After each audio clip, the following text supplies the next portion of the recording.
السلام عليكم ورحمة الله وبركاته. إن الحمد لله نحمده ونستعينه ونستغفره ونعوذ بالله من شرور أنفسنا ومن سيئات أعمالنا. من يهده الله فلا مضل له ومن يضلله فلا هادي له. وأشهد أن لا إله إلا الله وأشهد أن محمدا عبده ورسوله أرسله بالهدى ودين الحق ليظهره على الدين كله ولو كره المشركون. اللهم صل على محمد وعلى آل محمد كما صليت على إبراهيم وعلى آل إبراهيم إنك حميد مجيد. اللهم بارك على محمد وعلى آل محمد كما باركت على إبراهيم وعلى آل إبراهيم إنك حميد مجيد.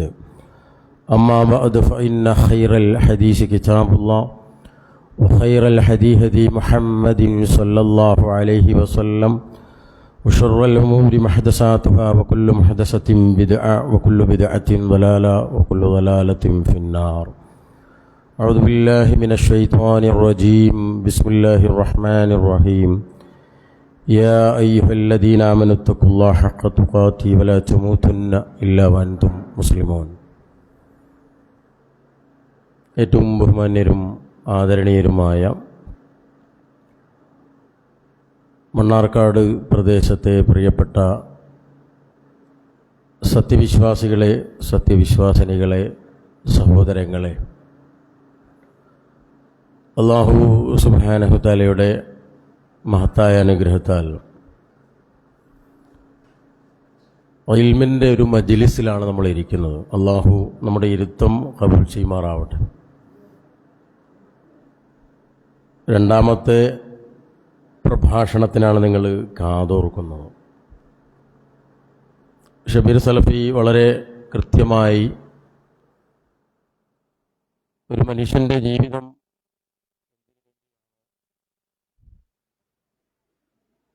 അതവൻ എന്തിനു വേണ്ടിയാണ് ഉപയോഗപ്പെടുത്തേണ്ടത് എന്നുള്ള കാര്യം വിശുദ്ധ ഖുർആനിൻ്റെയും ഹദീസിൻ്റെയും അടിസ്ഥാനത്തിൽ കൃത്യമായി വിശദീകരിച്ചു.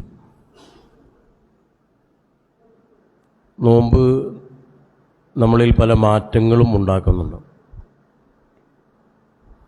ഒരിക്കൽ ഒരു മരുഭൂമിയിലെ ഒരു ഗ്രാമത്തിലൊരു പ്രായമായ ഒരു വൃദ്ധനും അദ്ദേഹത്തിൻ്റെ കൊച്ചുമകൻ ഇങ്ങനെ താമസിക്കുകയാണ്. അദ്ദേഹം, ആ പ്രായമുള്ള മനുഷ്യൻ, ദിവസവും സുബഹി നമസ്കാരത്തിന് ശേഷം ഇങ്ങനെ ഖുർആൻ ഇങ്ങനെ നിരന്തരമായി പാരായണം ചെയ്യുകയാണ്. അദ്ദേഹം ഖുർആൻ ഇങ്ങനെ ഓരോ പേജും ഇങ്ങനെ മറച്ചിടുന്നതിനനുസരിച്ച് കൊച്ചുമകൻ, പേരക്കുട്ടി ഇങ്ങനെ നിരീക്ഷിക്കുകയാണ്, എന്താണ് വല്യപ്പ ചെയ്യുന്നത്. അപ്പോൾ ഈ കുട്ടി ഒരു ദിവസം വല്യപ്പനോട് ചോദിച്ചു, പാപ്പാ, നിങ്ങൾ ഇത്രയധികം ഖുർആൻ ഓതുന്നുണ്ടല്ലോ, പക്ഷെ അതിലെ കാര്യങ്ങളൊന്നും നിങ്ങൾ ഹിഫ്ളാക്കുന്നതായി, മനപ്പാടമാക്കുന്നതായി കാണുന്നില്ലല്ലോ. എന്താണ് വല്യപ്പ ഇങ്ങനെ? നിങ്ങളെന്താണ് ഇങ്ങനെ ചെയ്യുന്നത്? അല്ലെങ്കിൽ വായിക്കുന്ന കാര്യങ്ങൾ കുറച്ച് കഴിയുമ്പം അത് നിങ്ങളോട് മറന്നു പോകില്ലേ? പിന്നെ എന്തിനാണ് ഇത്ര കഷ്ടപ്പെട്ട് നിങ്ങൾ ഖുർആൻ ഓതുന്നത് എന്ന് പേരക്കുട്ടിയാണ് വല്യപ്പയോട് ചോദിക്കുന്നത്. അപ്പോൾ ഈ വല്യപ്പ ഇങ്ങനെ പുഞ്ചിരിച്ചു. ചിരിച്ചുകൊണ്ട് മോനോട് പറഞ്ഞു, നീ അടുക്കളയിൽ പോയിട്ട് അവിടെ ഇരിക്കുന്നൊരു അരിപ്പ പോലത്തെ ഒരു പാത്രം എടുത്തു കൊണ്ടുപോകാമെന്ന് പറഞ്ഞു. നമുക്കറിയാം, അരിപ്പ എന്ന് പറഞ്ഞാൽ സഹോദരിമാർക്ക് വേഗം മനസ്സിലാവും. അപ്പോൾ ഈ കുട്ടി വീടിൻ്റെ അകത്തുപോയി ഒരു കൊട്ടയുമായി, ഒരു കരി പിടിച്ചൊരു കൊട്ടയുമായിട്ട് വല്യപ്പയുടെ അടുത്തേക്ക് തിരിച്ചു വരികയാണ്. കുട്ടി തിരിച്ചു വന്നപ്പം വല്യപ്പ കുട്ടിയോട് പറയുകയാണ്, മോനെ, ഇതൊരു തൊട്ടടുത്തുള്ള ഇവിടെയുള്ള ആ വെള്ളം ഒഴുകിപ്പോകുന്ന പുഴയിൽ പോയി ഒന്ന് മുക്കി നീ ഒന്ന് കൊണ്ടുപോകാന്ന് പറഞ്ഞു. അപ്പം അവനങ്ങനെ അവിടെ പോയിട്ട് അതിൽ വെള്ളം മുക്കി കൊണ്ടുവന്നു നോക്കുമ്പോഴുള്ള അവസ്ഥ എന്ന് പറഞ്ഞാൽ ആ വെള്ളം മുഴുവൻ അതിൽ നിൽക്കാതെ താഴോട്ട് പോവുകയാണ്. അവൻ വീണ്ടും ഇത് ആവർത്തിച്ചു. അപ്പം ഈ കുട്ടി വല്യപ്പനോട് ചോദിക്കുകയാണ്, വല്യപ്പ, എന്തിനാണ് എന്നെ കൊണ്ട് ഈ പണി ചെയ്യിക്കുന്നത്? ഇതൊരാവശ്യമില്ലാത്ത പണിയല്ലേ നിങ്ങൾ എന്നെ കൊണ്ട് ചെയ്യിക്കുന്നത് എന്ന് ചോദിച്ചപ്പം ആ കുട്ട അല്ലെങ്കിൽ ആ ഒരു പാത്രം ആ മകനോടൊന്ന് കാണിക്കാൻ വേണ്ടി ഈ വല്യപ്പ പറയുന്നൊരു രംഗമുണ്ട്. എന്നിട്ട് ചോദിച്ചു, നീ കുട്ടയുമായി ഈ പുഴയിലേക്ക് അല്ലെങ്കിൽ ഈ വെള്ളം മുക്കാൻ പോകുമ്പം ഈ കുട്ടയിൽ ഒരുപാട് കരിയും പൊടിയൊക്കെ ഉണ്ടായിരുന്നു. പക്ഷെ നീ അതിൽ 2-3 തവണ വെള്ളം മുക്കി വന്നപ്പോൾ ആ കരി പിടിച്ച് വൃത്തികേടായിട്ടുള്ള ആ കുട്ട ഇപ്പോൾ അകവും പുറവും വെട്ടിത്തിളങ്ങുന്ന രൂപത്തിലായിട്ടുണ്ട്. എന്നിട്ട് അദ്ദേഹം പറയുകയാണ്, വിശുദ്ധ ഖുർആൻ ഓതുന്നതും അത് കേൾക്കുന്നതും ഇതുപോലെയാണ്. കാരണം നമ്മുടെ ജീവിതത്തിൽ സംഭവിച്ചു പോയത്, അല്ലെങ്കിൽ നമ്മൾ ഓതുന്നത് നമ്മളോട് മറന്നുപോയാലും ഖുർആൻ പാരായണം ചെയ്യുമ്പോഴും നമ്മുടെ ഹൃദയത്തെയും ആത്മാവിനെയും അത് കഴുകി വൃത്തിയാക്കുന്നു എന്നുള്ളതാണ്. റമദാൻ തുടങ്ങിയിട്ട് എത്ര ദിവസമായി? 10 ദിവസത്തിന് അടുത്തായി. അൽഹംദുലില്ലാഹ്, വിശുദ്ധ റമദാനിലെ വളരെ പ്രധാനപ്പെട്ട ദിവസങ്ങളിലൂടെയാണ് നമ്മൾ കടന്നു പോകുന്നത്. ആദ്യത്തെ 10 ദിവസം എങ്ങനെയാണ് കഴിഞ്ഞു പോയത് എന്ന് നാളെ മുതൽ ആളുകൾ സംസാരിക്കാൻ തുടങ്ങും. എങ്ങനെയാണ് അത് നമ്മൾ നിന്ന് ഓടിപ്പോയതെന്ന് സംസാരിക്കാൻ തുടങ്ങും. ശരിക്കും നമ്മൾ പിടിച്ചു വെക്കുകയാണ്. എന്താണ് ഇപ്പോൾ പിടിച്ചു വെക്കുന്നത്? നമുക്ക് ഇപ്പോൾ വെള്ളം കുടിക്കാൻ പറ്റില്ല. വെള്ളം അള്ളാഹു നമുക്ക് ഹലാലാക്കിയതാണ്. പക്ഷേ ഈ വെള്ളം നമ്മൾ കുടിക്കാതെ നിൽക്കുന്നു. കാരണം ഈ സമയത്ത് കുടിക്കൽ അത് നമുക്ക് ഹറാമാണ്. അതുപോലെ തന്നെ നമ്മൾ ഭക്ഷണം കഴിക്കാതെ ഇരിക്കുന്നു. ഈ ഭക്ഷണം ഈ സമയത്ത് കഴിക്കൽ അത് ഹറാമാണ്. അപ്പോൾ നമ്മളങ്ങനെ പിടിച്ചു വെക്കുകയാണ്. അപ്പം നമുക്കറിയാം, മുസ്ലിമീങ്ങളിൽ അധിക ആളുകളും എല്ലാവരും വിശുദ്ധ ഖുർആൻ പാരായണം ചെയ്തിട്ടുണ്ട്. എനിക്ക് തന്ന വിഷയം വിശുദ്ധ ഖുർആനിൻ്റെ തണലിൽ എന്നുള്ള വിഷയമാണ്. അപ്പോൾ നമ്മളെല്ലാവരും അള്ളാഹുവിൻ്റെ ഖുർആൻ പാരായണം ചെയ്യുകയും അത് കേൾക്കുകയും ചെയ്യുന്നു. ഇവിടെ ഈ വിജ്ഞാനവേദിയിലേക്ക് കടന്നു വരുമ്പോൾ ഇവിടെ പ്ലേ ചെയ്തിട്ടുള്ള ഖുർആൻ ഷെയ്ഖ് മിഷാരിയുടെ ഖുർആനാണ്. കുവൈറ്റിയിലെ ഏറ്റവും പ്രഗത്ഭനായ ഒരു പണ്ഡിതൻ. അദ്ദേഹം തന്നെ സ്വന്തമായിട്ടൊരു പള്ളി അദ്ദേഹം തന്നെ നടത്തുന്നുണ്ട് അവിടെ കുവൈത്തിൽ. 10,000-കണക്കിന് ആളുകളാണ് അദ്ദേഹത്തിൻ്റെ പള്ളിയിൽ തറാവി നമസ്കാരത്തിൽ പങ്കെടുക്കുക.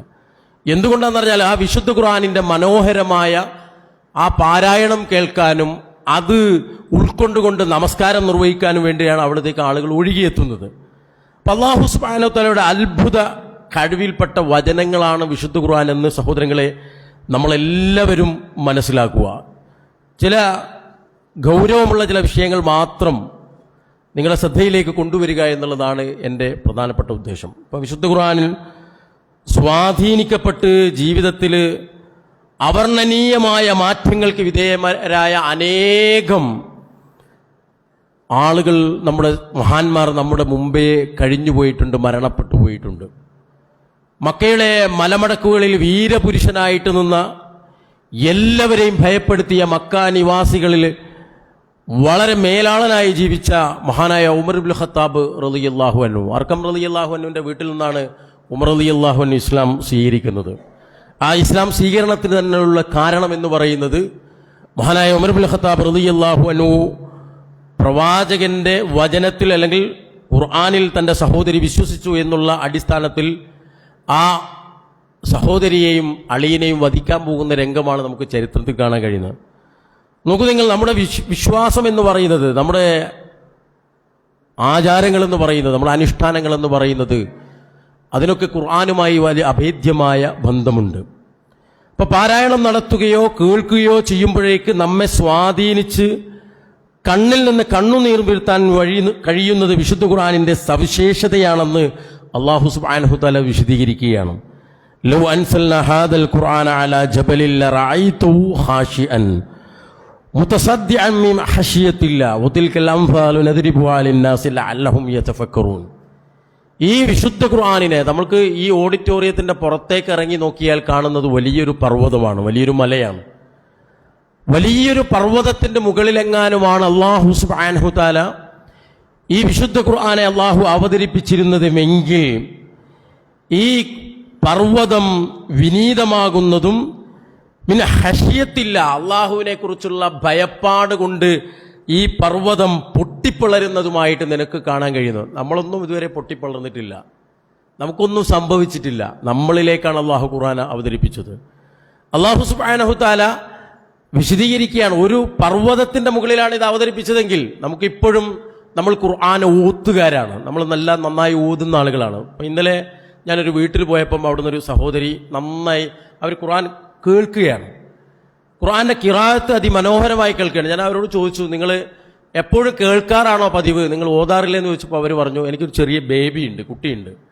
അപ്പോൾ എനിക്ക് അവനെങ്ങനെ പരിചരിച്ചുകൊണ്ടിരിക്കുന്ന സമയത്ത് എല്ലാ സമയവും വിശുദ്ധ ഖുർആൻ എടുത്ത് എനിക്ക് പാരായണം ചെയ്യാൻ കഴിയൂല. അതുകൊണ്ട് എനിക്ക് ആ ഒഴിവ് കിട്ടുന്ന സമയത്ത് ഞാൻ എൻ്റെ മൊബൈലിൽ വിശുദ്ധ ഖുർആൻ അത് പ്ലേ ചെയ്ത് വെക്കും, എന്നിട്ട് ഞാനിങ്ങനെ കേൾക്കും. അതിനും വലിയ പ്രതിഫലമല്ലേ? നിങ്ങൾ ആലോചിച്ച് നോക്കൂ. അങ്ങനെയുള്ള എത്രയോ സഹോദരിമാരുടെ ഒരു സമൂഹത്തിലാണ് നമ്മൾ ജീവിക്കുന്നത്. അള്ളാഹു ആ സഹോദരിക്ക് തക്കതായ പ്രതിഫലം നൽകി അനുഗ്രഹിക്കുമാറാവട്ടെ. എന്തിനും ഒഴിവ് കഴിവ് പറയുന്ന ആളുകളാണ്, പല രംഗത്തും ഒഴിവ് കഴിവ് പറയുന്ന ആളുകളാണ്. അപ്പൊ നിർജീവമായ വസ്തുക്കളുടെ അവസ്ഥ ഇതാണെങ്കിൽ, നിർജീവം എന്ന് പറഞ്ഞാൽ ഈ പർവ്വതമായാലും മറ്റ് അള്ളാഹു സൃഷ്ടിച്ച മറ്റു വലിയ വസ്തുക്കളായാൽ പോലും അത് നിർജീവമായ വസ്തുക്കളെയാണ് അള്ളാഹു പരിചയപ്പെടുന്നത്. ഒരു പർവ്വതത്തെ നിർജീവമാണത്, അത് അനങ്ങുന്നില്ല. അള്ളാഹു സൃഷ്ടിച്ച ആ സ്ഥലത്ത് തന്നെ ഉണ്ട്. നമുക്കാണ് ഈ മൂവ്മെന്റ് ഉണ്ടാവുന്നത്. നമ്മൾ ഈ ക്ലാസ് കഴിഞ്ഞ് നമ്മൾ പള്ളിയിലേക്ക് പോവും, പള്ളിയിൽ നിന്ന് കഴിഞ്ഞ് നമ്മൾ അങ്ങാടിയിലേക്ക് പോവും, അങ്ങാടിയിൽ നിന്ന് വീട്ടിലേക്ക് പോവും, അല്ലെങ്കിൽ മറ്റു പരിപാടികളിലേക്ക് പോവും. നമുക്ക് ആ മൂവ്മെന്റ് ഉണ്ട്. നമ്മെ സംബന്ധിച്ചിടത്തോളം ഈ നിർജീവമായ പർവ്വതങ്ങൾ പോലും ഖശിയത്തുണ്ടാവുന്ന അവർക്ക് വല്ലാത്ത ഭയപ്പാടുണ്ടാവുന്നതാണ്. അള്ളാഹുവിനെ കുറിച്ചുള്ള ഭയം കൊണ്ട് അവർക്ക് വല്ലാത്തൊരു ഭയപ്പാട് അവർക്കുണ്ടാവുമെന്ന് അള്ളാഹു സുബ്ഹാനഹു വ തആല പറഞ്ഞു. പക്ഷേ നോക്കൂ, നിങ്ങൾ കൊടുങ്കാറ്റിൽ പോലും ഇളകാത്ത പർവ്വതത്തെ അള്ളാഹു ഉപമിക്കുന്നുണ്ടെങ്കിൽ മനുഷ്യന്മാരുടെ കാര്യം പറയേണ്ട ആവശ്യമില്ലല്ലോ. മഹാനായ അബൂബക്കർ സിദ്ദീഖ് റളിയല്ലാഹു അൻഹു, ഇപ്പോൾ നമുക്ക് മസ്ജിദുൽ ഹറമിന്റെ മുൻഭാഗത്ത് പോയാൽ അബൂബക്കർ സിദ്ദീഖ് റളിയല്ലാഹു അൻഹുവിന്റെ പേരിലൊരു മസ്ജിദ് ഉണ്ട്. ആ പള്ളിയുടെ പേര് തന്നെ മസ്ജിദുൽ അബൂബക്കർ സിദ്ദീഖ് റളിയല്ലാഹു അൻഹു എന്നാണ്. മസ്ജിദുൽ ഹറമിൽ നമസ്കരിച്ചതിന്റെ അതേ പ്രതിഫലമാണ് അവിടെ, അതേ ഖിറാഅത്താണ്, അതേ ഇമാമിന്റെ കീഴിൽ നമസ്കരിക്കുന്ന അതേ നമസ്കാരമാണ് അവിടെ മൗമൂമിങ്ങളായി എല്ലാവരും നമസ്കരിക്കുന്നത്. എന്നാൽ മസ്ജിദുൽ ഹറമിന്റെ നേരെ മുമ്പിലാണത്. നേരെ 79ാമത്തെ ഗേറ്റിന്റെ നേരെ ഓപ്പോസിറ്റ് ആയിട്ടാണ് ആ മസ്ജിദ് കാണാൻ കഴിയുന്നത്. മഹാനായ അബൂബക്കർ സിദ്ദീഖ് റളിയല്ലാഹു അൻഹു ആ മസ്ജിദ് അവിടെ നിർമ്മിച്ചതിനെ കുറിച്ച് ഇവിടെ പറയുന്ന ഒരു ചരിത്രം എന്ന് പറയുന്നത്, അവിടെ പോയി മഹാനായ അബൂബക്കർ സിദ്ദീഖ് റളിയല്ലാഹു അൻഹു നമസ്കരിക്കുകയും വിശുദ്ധ ഖുർആൻ പാരായണം ചെയ്യുകയും ചെയ്യുമായിരുന്നാണ്. എന്നിട്ട് അവിടെ അത് വിശുദ്ധ ഖുർആൻ പാരായണം ചെയ്യുന്ന സമയത്ത് ആ വിശുദ്ധ ഖുർആനിന്റെ പാരായണം കേൾക്കാൻ വേണ്ടി നിസാഉൽ മുശ്രിക്കീന വ അബ്നാഹും യഅജൂന മിൻഹും വയംദുറൂന, ആരാണ് വരാറ്? മുശ്രിക്കുകളിൽപ്പെട്ട സ്ത്രീകൾ. ഏത്? നമ്മളൊക്കെ മുസ്ലിമീങ്ങളാണ്, നമ്മൾ ബോൺ മുസ്ലിംസ് ആണ്, ജന്മം കൊണ്ട് മുസ്ലിമീങ്ങളായ ആളുകളാണ്. മുശ്രിക്കുകളിൽപ്പെട്ട സ്ത്രീകൾ, മക്കക്കാരായ സ്ത്രീകൾ മഹാനായ അബൂബക്കർ സിദ്ദീഖ് റളിയല്ലാഹു അൻഹുവിന്റെ ഖിറാഅത്ത് കേൾക്കാൻ അവിടെ വന്ന് നിൽക്കുകയായിരുന്നു. കുട്ടികളും അബ്നാഹും, ആ കുട്ടികളും വരുമായിരുന്നു. കുട്ടികളും വന്നിട്ട് അവിടെ തടിച്ചുകൂടി അത്ഭുതത്തോടുകൂടി നോക്കി നിൽക്കുമായിരുന്നു. അബൂബക്കർ സിദ്ദീഖ് റളിയല്ലാഹു അൻഹു ഇങ്ങനെ ഖുർആൻ പാരായണം ചെയ്യുന്ന സമയത്ത് ഇലൈഹി വകാന അബൂബക്കർ റജുലൻ ബകാഅൻ, അബൂബക്കർ സിദ്ദീഖ് റളിയല്ലാഹു അൻഹു കരയുമായിരുന്നു എന്നാണ്.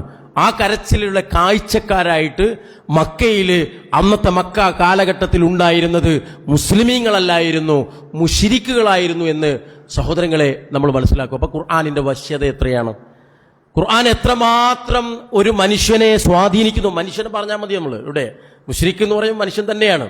ആ മനുഷ്യന്മാരെ എത്രമേൽ സ്വാധീനിക്കുന്നുണ്ടായിരുന്നു എന്ന്, അത് മുശ്രിക്കുകളായ ആളുകളെ, അല്ലെങ്കിൽ അവിടുത്തെ അന്നത്തെ സത്യനിഷേധികളായ ആളുകൾ, നേതാക്കന്മാരെയൊക്കെ ഭയപ്പെടുത്തിയിരുന്നു. അതുകൊണ്ടാണ് അവർ പറഞ്ഞത് ഖുർആൻ കേൾക്കരുത് എന്ന് പറഞ്ഞത്, ഖുർആൻ ഓതുന്ന സ്ഥലത്തേക്ക് പോകരുത് എന്ന് പറഞ്ഞത്, ഖുർആൻ കേൾക്കരുത് എന്ന് അവർ പഠിപ്പിച്ചു കൊടുത്തത് അതാണ്. അപ്പൊ പ്രവാചകൻ അനുചരന്മാർ ഖുർആനിന്റെ വെളിച്ചം ദർശിച്ചപ്പോൾ അവർ കരയാനാ തുടങ്ങിയതെന്ന് ചരിത്രത്തിൽ സഹോദരങ്ങളെ നമുക്ക് ഓരോ നമ്മുടെ സ്വഹാബികളുടെ ചരിത്രങ്ങൾ കാണുമ്പോഴും നമുക്ക് മനസ്സിലാക്കാൻ കഴിയും. അപ്പോൾ അവരുടെ തൊലി വിറക്കുമായിരുന്നു എന്നാണ് ചരിത്രങ്ങളിൽ നമുക്ക് കാണാൻ കഴിയുന്നത്. അപ്പോൾ നമ്മെ സംബന്ധിച്ചിടത്തോളം നമ്മൾ വിശുദ്ധ ഖുർആനിന്റെ ഓത്തുകാരല്ല, നമ്മൾ അതിനെ പിന്തുടരുന്ന ആളുകളാണ്, അതിനെ കൃത്യമായി പിന്തുടരും. അപ്പോൾ ഞാൻ നിങ്ങളോട് പറയുന്നത്, നമ്മൾ ഖുർആൻ എടുക്കുമ്പം അത് ഏറ്റവും നല്ലത് പരിഭാഷ എടുത്ത് വായിക്കുന്നതാണ് ഏറ്റവും നല്ലത്. ആ പരിഭാഷ എടുത്ത് വായിക്കുമ്പം നമുക്കതിൻ്റെ ആയത്തുകളുടെ അർത്ഥം, അതിൻ്റെ വിശദീകരണം ഒക്കെ നമ്മൾ വായിക്കുമ്പം സ്വാഭാവികമായി അത് നമ്മോടാണ് അല്ലാഹു സുബ്ഹാനഹു വ തആല സംസാരിക്കുന്നതെന്ന് നമുക്ക് മനസ്സിലാക്കാൻ കഴിയും. അപ്പോൾ അരമണിക്കൂർ എടുത്താണ് ബഹുമാന്യനായ സലഫിയോട് സംസാരിച്ചത്. എത്രയെത്ര ആയത്തുകളാണ് ഉദ്ധരിച്ചത്, പരലോകവുമായി ബന്ധപ്പെട്ട് മരണവുമായി ബന്ധപ്പെട്ട ആയത്തുകൾ മാത്രമാണ് ഉദ്ധരിച്ചത്. എത്രയെത്ര സമ്പുഷ്ടമായ അർത്ഥമുള്ള സൗന്ദര്യമുള്ള ആയത്തുകളാണ് ഉദ്ധരിച്ചത്. അതിലേതെങ്കിലും ഒരു ആയത്ത് നമ്മളെ സ്വാധീനിച്ചാൽ മതി. മഹാനായ അബ്ദുല്ലാഹിബ്നു ഉർവത്തുബ്നു സുബൈർ റളിയല്ലാഹു അൻഹു പറഞ്ഞു, ഞാൻ എൻ്റെ വല്യമ്മയായ അസ്മാ ബിൻത്ത് അബൂബക്കർ, നമ്മൾ കേട്ടിട്ടുണ്ടാവും, ചരിത്രത്തിൽ ഒരുപാട് പ്രാധാന്യമുള്ള സഹോദരിയാണ്. ആരാണ് അസ്മാ ബിൻത്ത് അബൂബക്കർ? അബൂബക്കർ സിദ്ദീഖ് റളിയല്ലാഹു അൻഹുവിൻ്റെ മകളാണ്. എങ്ങനെയാണ് ചരിത്രത്തിൽ അവർ അറിയപ്പെടുന്നത്? അബൂജഹൽ വന്നിട്ട് അസ്മാ ബിൻത്ത് അബൂബക്കറിന്റെ മുഖത്തടിക്കുന്നുണ്ട്, നല്ല അടിക്കുന്ന സമയത്ത് അസ്മാ ബിൻത്ത് അബൂബക്കറിന്റെ കമ്മല് തെറിച്ചു പോകുന്നു എന്ന് ചരിത്രത്തിലുണ്ട്. കമ്മല് എപ്പോഴാണെന്ന് അടിക്കുന്നത്? റസൂലുള്ളാഹി സ്വല്ലല്ലാഹു അലൈഹി വസല്ലമയും മഹാനായ അബൂബക്കർ സിദ്ദീഖ് റളിയല്ലാഹു അൻഹു ഹിജ്റ പോയ സന്ദർഭത്തിൽ എവിടെയാണ് നിന്റെ ഉപ്പയുള്ളത്, എവിടെയാണ് മുഹമ്മദ് മുസ്തഫ സല്ലല്ലാഹു അലൈഹി വസല്ലം ഉള്ളത് എന്ന് അസ്മാ ബിൻത്ത് അബൂബക്കറിനോടാണ് റളിയല്ലാഹു അൻഹ അബൂജഹൽ ചോദിക്കുക മാത്രമല്ല, നല്ല അടിക്കുന്നത്. സഹോദരങ്ങളെ, നമുക്ക് എന്തെങ്കിലും മുസ്ലിം ആയതിന്റെ പേരിൽ അടി കിട്ടിയിട്ടുണ്ടോ? ആരെങ്കിലും നമ്മൾ തല്ലിയിട്ടുണ്ടോ? പല തല്ല് നമുക്ക് ചിലപ്പോൾ കിട്ടിയിട്ടുണ്ടാവും. മുസ്ലിം ആയതിന്റെ പേരിൽ, ഇസ്ലാമിക വിശ്വാസം സ്വീകരിച്ചതിന്റെ പേരിൽ, ഇസ്ലാമുമായി ബന്ധപ്പെട്ട വിഷയത്തിൽ നമുക്കാർക്കെങ്കിലും തല്ല് കിട്ടിയിട്ടുണ്ടോ? ഉണ്ടാവില്ല, വളരെ അപൂർവം. കിട്ടിയവർ നമ്മുടെ പഴയകാല ഇസ്ലാഹി നേതാക്കന്മാർക്കും നമ്മുടെ പണ്ഡിതന്മാർക്കൊക്കെ പറയാനുണ്ട്. ചില സ്ഥലങ്ങളിൽ തൗഹീദെത്താത്ത ചില പ്രദേശങ്ങളിൽ പോയി ഇസ്ലാമിനെ പറഞ്ഞു കൊടുക്കുമ്പം അല്ലേ, സെയ്ദ് മൗലവി രണ്ടത്താണിയെ പോലെയുള്ള മഹാരഥന്മാരായ നമ്മുടെ നേതാക്കന്മാർക്ക് അവരെ കഴുത്തിലൂടെ മാലപ്പടക്കങ്ങളൊക്കെ അണിയിച്ച ചരിത്രങ്ങൾ നമ്മൾ കേട്ടിട്ടുണ്ട്. പക്ഷെ നമ്മുടെ ജീവിതത്തിൽ അതുണ്ടായിട്ടില്ല. അസ്മാ ബിൻത്ത് അബൂബക്കർ റളിയല്ലാഹു അൻഹയ്ക്ക് ഇതുണ്ടായി. അപ്പൊ അസ്മാ ബിൻത്ത് അബൂബക്കർ റളിയല്ലാഹു അൻഹു ചോദിച്ചു, ഖുർആൻ കേൾക്കുമ്പോൾ സഹാബികളുടെ അവസ്ഥ എങ്ങനെയായിരുന്നു എന്ന് ചോദിച്ചു. അള്ളാഹു അവരെ വിശേഷിപ്പിച്ച പോലെ അവരുടെ നയനങ്ങൾ നനയുകയും അവരുടെ തൊലികൾ അല്ലെങ്കിൽ അവരുടെ തുലികൾ വിറകൊള്ളുകയും ചെയ്യുന്നു എന്ന് അസ്മാ ബിൻത്ത് അബൂബക്കർ റളിയല്ലാഹു അൻഹ പറയുന്ന ചരിത്രം നമുക്ക് കാണാൻ കഴിയും. ആ അസ്മാ ബിൻത്ത് അബൂബക്കർ റളിയല്ലാഹു അൻഹു ആണ് 3 ദിവസമാണ് നബി സല്ലല്ലാഹു അലൈഹി വസല്ലമ അബൂബക്കർ സിദ്ദീഖ് റളിയല്ലാഹു അൻഹു സൗർ ഗുഹയിൽ താമസിച്ചത്. സൗർ ഗുഹയിൽ പ്രവാചകൻ ഇന്നും സൗർ ഗുഹ എത്രയോ അടി, 2600 അടി ഉയരത്തിലാണ് സൗർ ഗുഹ. ആ സൗർ ഗുഹയിലേക്ക് റസൂലുള്ളാഹി സ്വല്ലല്ലാഹു അലൈഹി വസല്ലമയ്ക്കും പ്രവാചകന്റെ ഏറ്റവും സന്തത സഹചാരിയായ തൻ്റെ പ്രിയപ്പെട്ട ഉപ്പാക്കും വേണ്ടി ഭക്ഷണം കൊണ്ടു കൊടുക്കുന്ന ഡ്യൂട്ടി അസ്മാ റളിയല്ലാഹു അൻഹുവിന്. അസ്മാ റളിയല്ലാഹു അൻഹു ഏതാ അവസ്ഥ നമ്മൾ മനസ്സിലാക്കണ്ടോ? ആ സമയത്ത് അസ്മാ ബിൻത്ത് അബൂബക്കർ റളിയല്ലാഹു അൻഹ ഗർഭിണിയായിരുന്നു. നമ്മൾ ആലോചിച്ച് നോക്കണത്. ആ മല പോയിട്ട് ചില നമ്മുടെ സഹോദരിമാര് പ്രഗ്നന്റ് ആയാൽ കസേരന്റെ മുകളിൽ നിന്ന് എഴുന്നേൽക്ക് പോലുമില്ല, ബെഡിൽ നിന്ന് എഴുന്നേൽക്ക് പോലുമില്ല. ആ മല ഹജ്ജിനും ഉംറയ്ക്കൊക്കെ പോയ ആളുകൾ കണ്ടതാണല്ലോ സൗർ ഗുഹ. ആ ഒന്നുമില്ല, അതിന്റെ മുകളിൽ കയറിയിട്ടില്ലെങ്കിലും ഇപ്പോഴും സൗർ ഗുഹയിലേക്ക് ഭക്ഷണം കൊണ്ടുപോകുന്നത് കഴുതപ്പുറത്താണ്. നിങ്ങൾ ആലോചിച്ച് നോക്ക്, ആധുനികമായ എന്തെല്ലാം സംവിധാനങ്ങൾ ഇപ്പോൾ ഉണ്ട്. ഇപ്പോഴും കഴുതയുടെ പുറത്താണ് ഭക്ഷണവും വെള്ളവും സൗറിന്റെ ഉച്ചിയിലേക്ക് എത്തിക്കുന്നത്. ആ സൗർ ഗുഹയിലേക്ക് അസ്മാ ബിൻത്ത് അബൂബക്കർ റളിയല്ലാഹു അൻഹ മഹാനായ പ്രവാചകൻ സല്ലല്ലാഹു അലൈഹി വസല്ലമയ്ക്കും അബൂബക്കർ സിദ്ദീഖ് റളിയല്ലാഹു അൻഹുവിനും ഭക്ഷണം എത്തിച്ചു കൊടുക്കുന്നു. അപ്പൊ എത്ര ത്യാഗം ഉണ്ടോ ഒന്ന് ആലോചിച്ച് നോക്ക്. നമ്മളെ ജീവിതത്തിൽ അങ്ങനെ എന്തെങ്കിലും ഒരു ത്യാഗം ഉണ്ടായിട്ടുണ്ടോ? ദീനിന്റെ പേര് മതപര ബാപ്പാക്ക് ഭക്ഷണം കൊണ്ട് കൊടുക്കുക എന്നുള്ളതല്ല കേട്ടോ ഉദ്ദേശം. അള്ളാഹുവിന്റെ റസൂലിനും അള്ളാഹുവിന്റെ റസൂൽ സല്ലല്ലാഹു അലൈഹി വസല്ലമയുടെ കൂടെ അങ്ങനെ തന്നെ വിശ്വസിച്ച സിദ്ദീഖുൽ അക്ബർ റളിയല്ലാഹു അൻഹുവിനുമാണ് പ്രിയപ്പെട്ട അസ്മാ ബിൻത്ത് അബൂബക്കർ റളിയല്ലാഹു അൻഹ ഭക്ഷണം കൊണ്ട് കൊടുക്കുന്നു. ഇന്നും മഹാനായ സുബൈർ റളിയല്ലാഹു അൻഹുവിന്റെയും അബൂബക്കർ അസ്മാ റളിയല്ലാഹു അൻഹയുടെയും ഖബർ മക്കയിലെ മുഅല്ല ഖബർസ്ഥാനിൽ നമുക്ക് കാണാൻ കഴിയും പോയാൽ.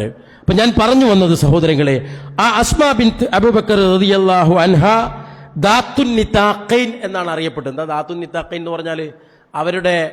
അവർക്ക് ഈ ഭക്ഷണം കൊണ്ടുപോകുമ്പം അത് മലയുടെ മുകളിലേക്ക് പോകുമ്പം കെട്ടിവെക്കാൻ വേണ്ടി അവരുടെ അരപ്പട്ട കീറിയിട്ട് ഈ അരയിൽ ഇങ്ങനെ അറബിയക്ക് ഒരു രീതിയുണ്ട്, അരയിൽ ഒരു അരപ്പട്ട പോലത്തെ ഒരു ഇത് കെട്ടും. അത് കീറിയിട്ടാണ് അവര് ആ ഭക്ഷണം കെട്ടിവെച്ച് ആ മലയുടെ മുകളിലേക്ക് അവർ പോയതെങ്കിൽ അവരാ വിഷയത്തിൽ എത്ര ത്യാഗം സഹിച്ചിട്ടുണ്ടോ. അവരെ കുറിച്ചാണ് മഹാനായ റസൂലുള്ളാഹി സ്വല്ലല്ലാഹു അലൈഹി വസല്ലം പറഞ്ഞത്, അള്ളാഹു ഇതിനു പകരമായി സ്വർഗത്തിൽ നിനക്ക് 2 അരപ്പട്ടകൾ നൽകട്ടെ.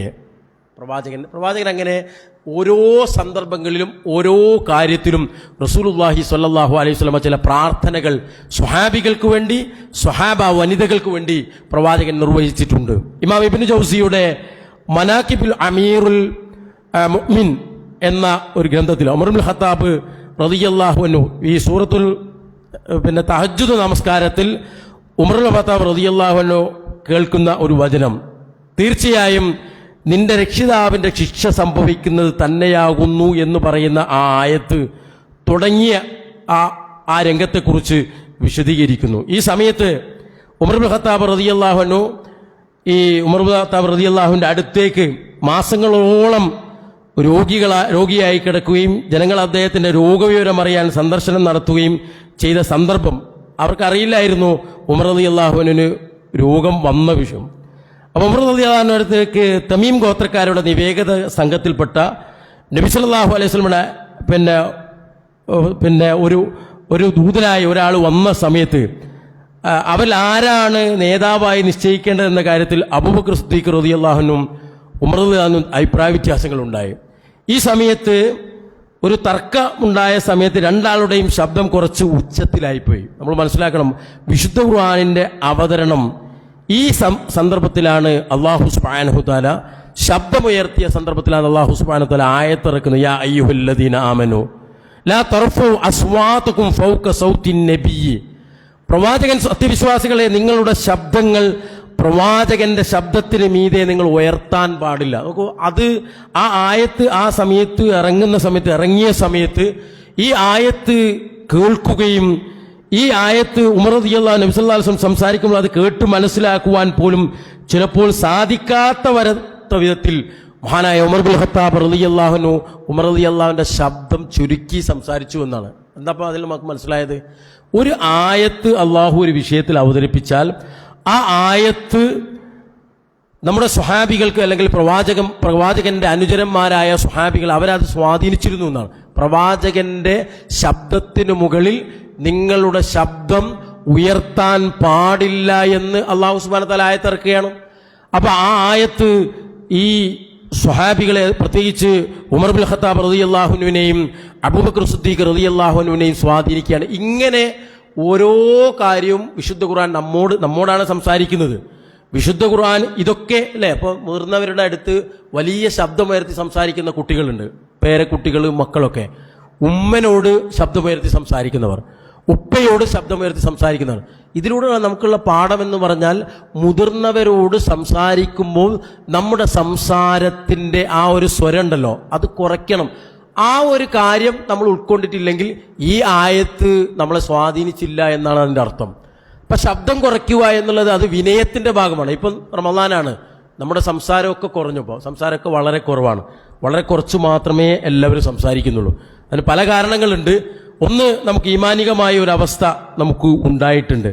ആ ഈമാനികമായ അവസ്ഥ എന്ന് പറയുന്നത് നമ്മൾ ആവശ്യത്തിന് മാത്രമേ ഇപ്പോൾ സംസാരിക്കുന്നുള്ളൂ. അള്ളാഹു അങ്ങനെയുള്ള ഏറ്റവും നല്ല വിശ്വാസികളുടെ കൂട്ടത്തിൽ സഹോദരങ്ങളെ അള്ളാഹു നമ്മെ ഉൾപ്പെടുത്തി അനുഗ്രഹിക്കുമാറാവട്ടെ. ഈ കാര്യങ്ങൾ ഇങ്ങനെ സംസാരിക്കുമ്പോഴും നമ്മുടെ പ്രവാസികളായിട്ടുള്ള എല്ലാവരും, ലോകത്തിൻ്റെ വിവിധ ഭാഗങ്ങളിലുള്ള ആളുകളൊക്കെ വലിയ ആശങ്കയിലാണ്. പശ്ചിമേഷ്യയിൽ ഇപ്പോഴും വലിയ യുദ്ധത്തിൻ്റെ ഒരു ഭീതി, ചില പ്രയാസങ്ങളൊക്കെ നിലനിൽക്കുന്നുണ്ട്. ഇപ്പോൾ ഇന്നലെയൊക്കെ വന്ന ചില ദുആ കൊണ്ടുള്ള വസിയത്ത് എന്ന് പറഞ്ഞാൽ പ്രവാസികൾക്ക് വേണ്ടി ദുആ ചെയ്യണമെന്നാണ്. നമ്മൾ പ്രവാസികൾക്ക് വേണ്ടി മാത്രമല്ല കേട്ടോ ദുആ ചെയ്യേണ്ടത്, നമ്മൾ ലോക മുസ്ലിമീങ്ങൾക്ക് വേണ്ടി ദുആ ചെയ്യണം. എല്ലാ രാജ്യങ്ങൾക്കും വേണ്ടി ദുആ ചെയ്യണം.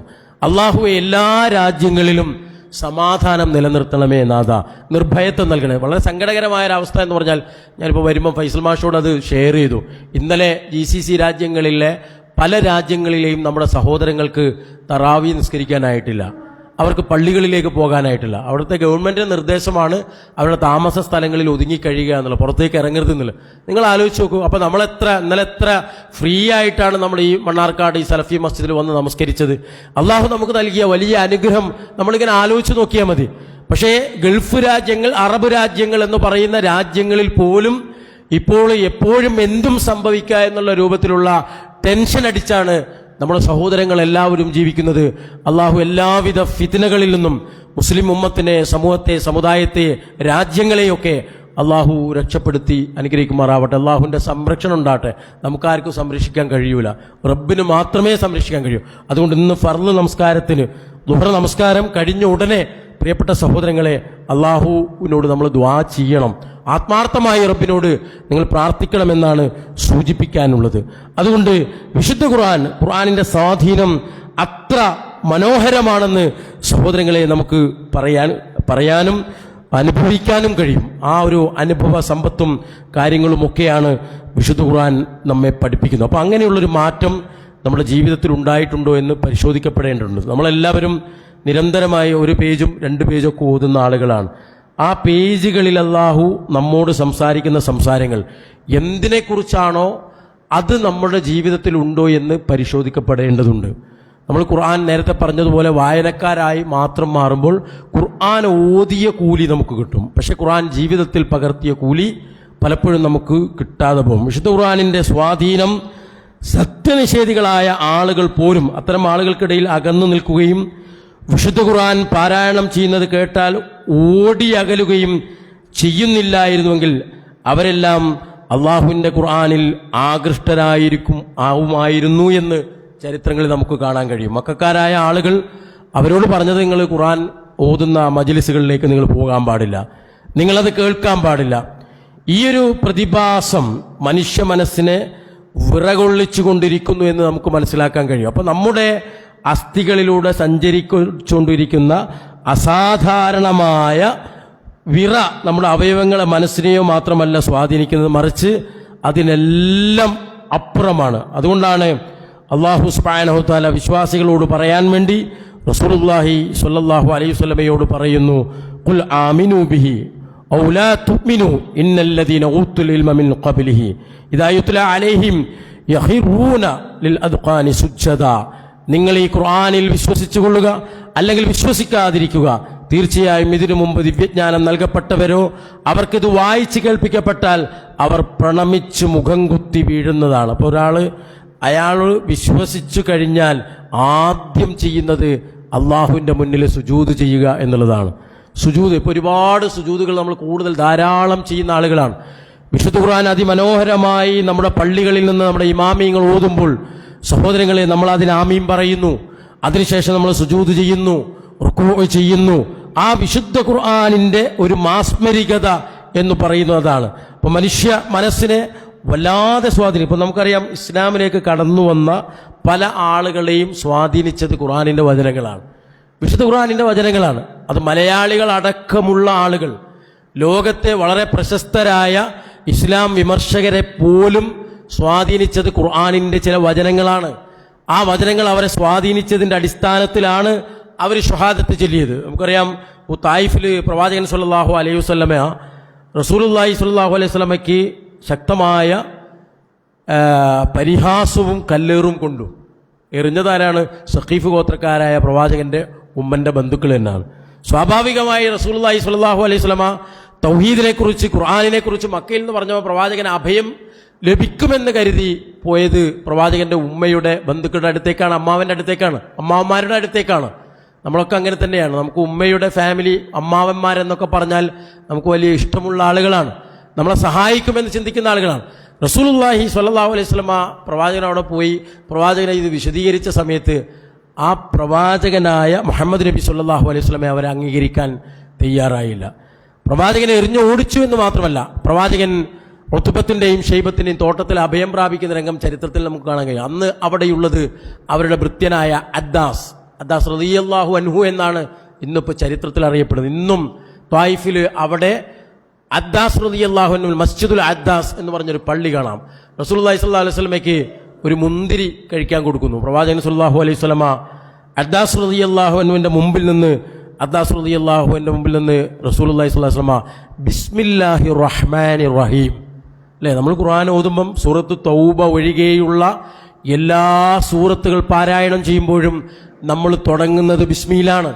നബി സല്ലല്ലാഹു അലൈഹി വസല്ലമ ബിസ്മില്ലാഹിർ റഹ്മാനിർ റഹീം എന്ന് പറഞ്ഞ് ആ മുന്തിരി പ്രവാചകൻ കഴിക്കുകയാണ്. അപ്പം അദ്ദാസ് ചോദിക്കുകയാണ് റളിയല്ലാഹു അൻഹു, ഞാൻ ഇതുവരെ അറബികളാരും ഭക്ഷണം കഴിക്കുമ്പോഴോ എന്തെങ്കിലും തിന്നുമ്പോഴോ കുടിക്കുമ്പോഴോ ഒന്നും ഇങ്ങനൊരു വചനം ചൊല്ലുന്നതായി ഞാൻ കേട്ടിട്ടില്ലല്ലോ, നിങ്ങൾ ഇത് ചൊല്ലുന്നുണ്ടല്ലോ, എന്താണ് ഇതിൻ്റെ അർത്ഥം എന്ന് ചോദിച്ചപ്പോൾ മഹാനായ പ്രവാചകൻ സല്ലല്ലാഹു അലൈഹി വസല്ലമ പരമകാരുണികനും കരുണാനിധിയുമായ അള്ളാഹുവിൻ്റെ നാമത്തിൽ ആണ് എന്തൊന്നും നമ്മൾ കഴിക്കേണ്ടത് എന്ന് പറഞ്ഞിട്ട് പ്രവാചകൻ സല്ലല്ലാഹു അലൈഹി വസല്ലം അദ്ദാസ് റളിയല്ലാഹു അൻഹു ചോദിക്കുന്നുണ്ട്, നീ ഏത് നാട്ടുകാരനാണ്?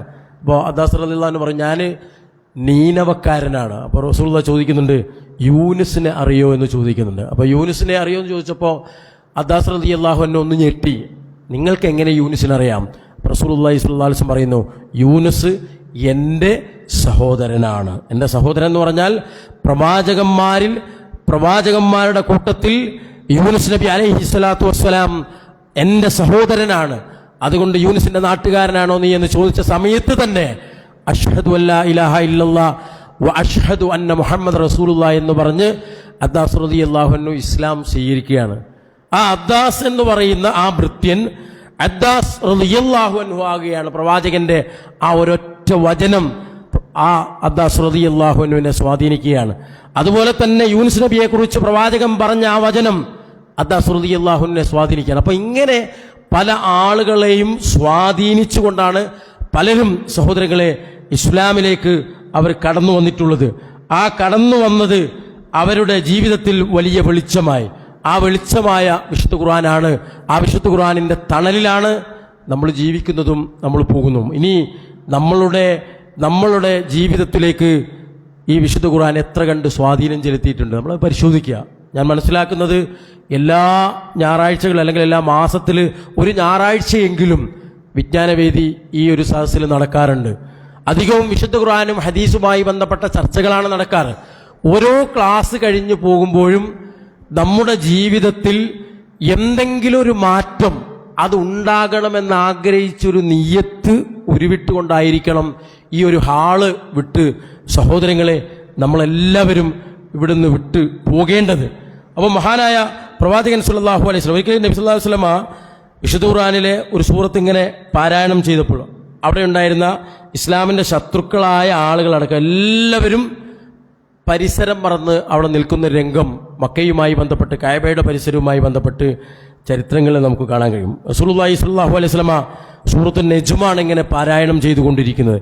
ആ നജ്മ് സൂറത്ത് പ്രവാചകൻ ഇങ്ങനെ പാരായണം ചെയ്തുകൊണ്ടിരിക്കുകയാണ്.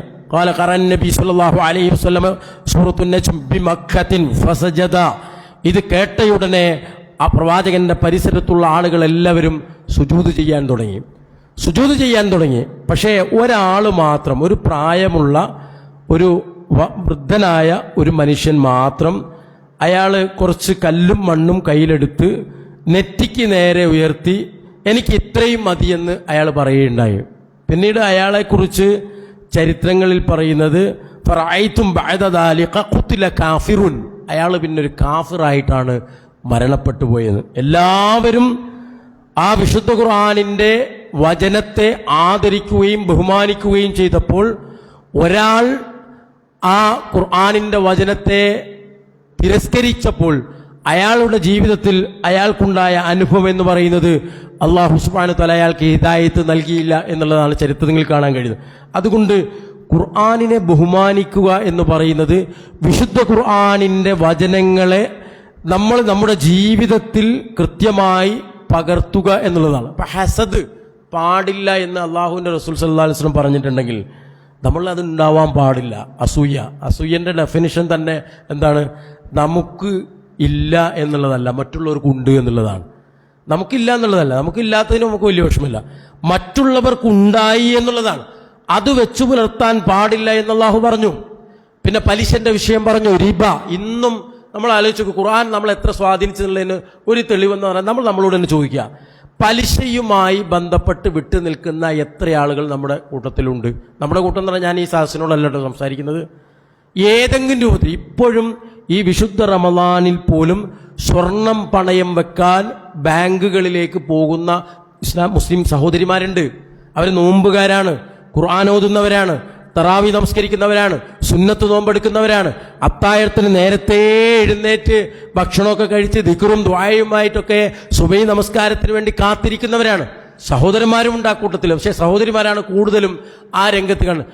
അത് ഉപേക്ഷിക്കാൻ നമുക്ക് കഴിഞ്ഞിട്ടില്ലെങ്കിൽ നമ്മൾ ഖുർആൻ നമ്മളെ സ്വാധീനിച്ചിട്ടില്ല എന്നാണ് അതിൻ്റെ അർത്ഥം. അള്ളാഹു ഹറാമാക്കിയതാണത്. ഇനി എന്താണെന്നറിയോ? പടച്ചവൻ നമുക്കൊരാവശ്യം ഉണ്ടാക്കും. അള്ളാഹു സുബ്ഹാനഹു വ തആല നമുക്കൊരാവശ്യം ഉണ്ടാക്കും. എന്താണ് ആവശ്യം? ജീവിതത്തിൽ എന്തെങ്കിലും സാമ്പത്തിക ആവശ്യം ഉണ്ടാക്കും. എന്നിട്ട് അള്ളാഹു നോക്കുന്നതെന്ന് പറഞ്ഞാൽ നമ്മൾ അതിന് തിരഞ്ഞെടുക്കുന്ന വഴിയാണ് അള്ളാഹു നോക്കുക. എന്താണ് നമ്മൾ അതിനെ തിരഞ്ഞെടുക്കുന്ന വഴി? നമ്മൾ തിരഞ്ഞെടുക്കുന്ന വഴി അത് ഹറാമായ വഴിയാണെങ്കിൽ അള്ളാഹു ആ വഴിയെ നമ്മളെ തിരിച്ചുവിടും. ഇനി ഹലാലായ ഒരു വഴിയാണെങ്കിൽ ആ വഴിയെ അള്ളാഹു തിരിച്ചുവിടും. എന്നിട്ട് നമ്മൾ പറയാൻ എന്താ അറിയോ? എനിക്ക് വേറെ നിവൃത്തിയൊന്നും ഇല്ലായിട്ടാണ്. നിവൃത്തി ഇല്ലാത്തതുകൊണ്ടല്ല, നമ്മളുടെ ചിന്തയും നമ്മുടെ നിയ്യത്തും നമ്മളുടെ നടത്തവും നമ്മുടെ സമീപനവും ഒക്കെ ആദ്യമേ പോയത് ഹറാമിലേക്കാണ്. ഇല്ലെങ്കിൽ അല്ലാഹു സുബ്ഹാനഹു വ തആല നമുക്കൊരു വഴി കാണിച്ചു തരും. വമൻ യജ്അൽ മഖ്റജ. അല്ലാഹു സുബ്ഹാനഹു വ തആല നമുക്ക് ആരെങ്കിലും അല്ലാഹുവിനെ സൂക്ഷിക്കുകയാണെങ്കിൽ അവർ പ്രതീക്ഷിക്കാത്ത വഴികളിലൂടെ അല്ലാഹു അവർക്ക് എന്ത് നൽകും? അവർക്ക് വഴിയൊരുക്കി കൊടുക്കുന്നതാണ് പടച്ചവനെ സൂക്ഷിക്കുന്ന ആളുകൾക്ക്. അപ്പൊ ഹറാമ് ഉപേക്ഷിക്കുക എന്നുള്ളതായിരിക്കണം വിശുദ്ധ ഖുർആനിന്റെ ആളുകൾ എന്നുള്ള നിലക്ക് നമ്മളുടെ ഒന്നാമത്തെ നിയ്യത്ത് അതായിരിക്കണം. അങ്ങനെയുള്ള നിയ്യത്ത് വെക്കുന്ന ആളുകളുടെ കൂട്ടത്തിൽ അല്ലാഹു സുബ്ഹാനഹു വ തആല ഏവരെയും ഉൾപ്പെടുത്തി അനുഗ്രഹിക്കുമാറാവട്ടെ. സഹോദരന്മാരെ, സഹോദരികളെ, വളരെ ഗൗരവത്തിൽ ഈ വിഷയത്തെ നമ്മൾ കാണേണ്ടതുണ്ട്. ഇപ്പൊ പ്രവാചകൻ സല്ലല്ലാഹു അലൈഹി വസല്ലമയുടെ പ്രവാചകന്റെ ജീവിതത്തിൽ അല്ലെ, പ്രവാചകന്റെ ഖുതുബയെ കുറിച്ച് വരെ മഹദിയായ ആയിഷ റളിയല്ലാഹു അൻഹയോട് ചോദിക്കുന്നുണ്ട്, എന്താണ് റസൂലിന്റെ ഖുതുബ? യഖ്റഉൽ ഖുർആന വയുദക്കിറുന്നാസ്. നബി സല്ലല്ലാഹു അലൈഹി വസല്ലമ ഖുർആൻ ഇങ്ങനെ ഓതും, അതിന്റെ അർത്ഥം ആളുകൾക്ക് പറഞ്ഞു കൊടുക്കും. അതാ ഖുതുബ. അപ്പൊ ഖുതുബ പോലും പ്രവാചകൻ സല്ലല്ലാഹു അലൈഹി വസല്ലമ ആ വിശുദ്ധ ഖുർആനിന്റെ ആയത്തുകൾ ഓതിയിട്ടാണ് അത് അല്ലാഹുവിന്റെ റസൂൽ നിർവഹിച്ചതെങ്കിൽ ആ വിശുദ്ധ ഖുർആൻ പ്രവാചകൻ അത് നിർവഹിക്കുമ്പോൾ സ്വഹാബികളെ അത് സ്വാധീനിച്ചിരുന്നു.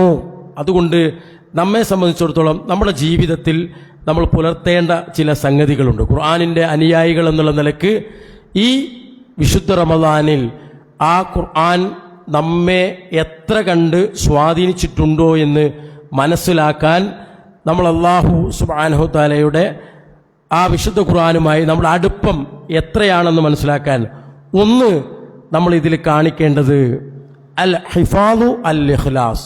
നമ്മളുടെ വിശുദ്ധ ഖുർആനിന്റെ പാരായണവും അതിനെ പിന്തുടരുന്നതുമൊക്കെ ആത്മാർത്ഥതയോടുകൂടിയായിരിക്കുക എന്നുള്ളതാണ്.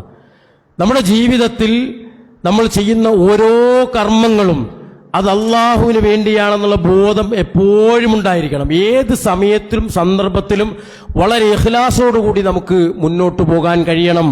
അങ്ങനെയുള്ള ആളുകളെ അല്ലാഹു സുബ്ഹാനഹു തആല പരിഗണിക്കും.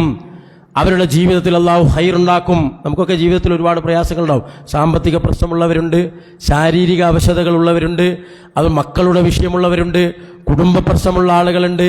ഈ പ്രശ്നങ്ങൾക്കൊക്കെ സ്ഥായിയായ പരിഹാരമാണ്.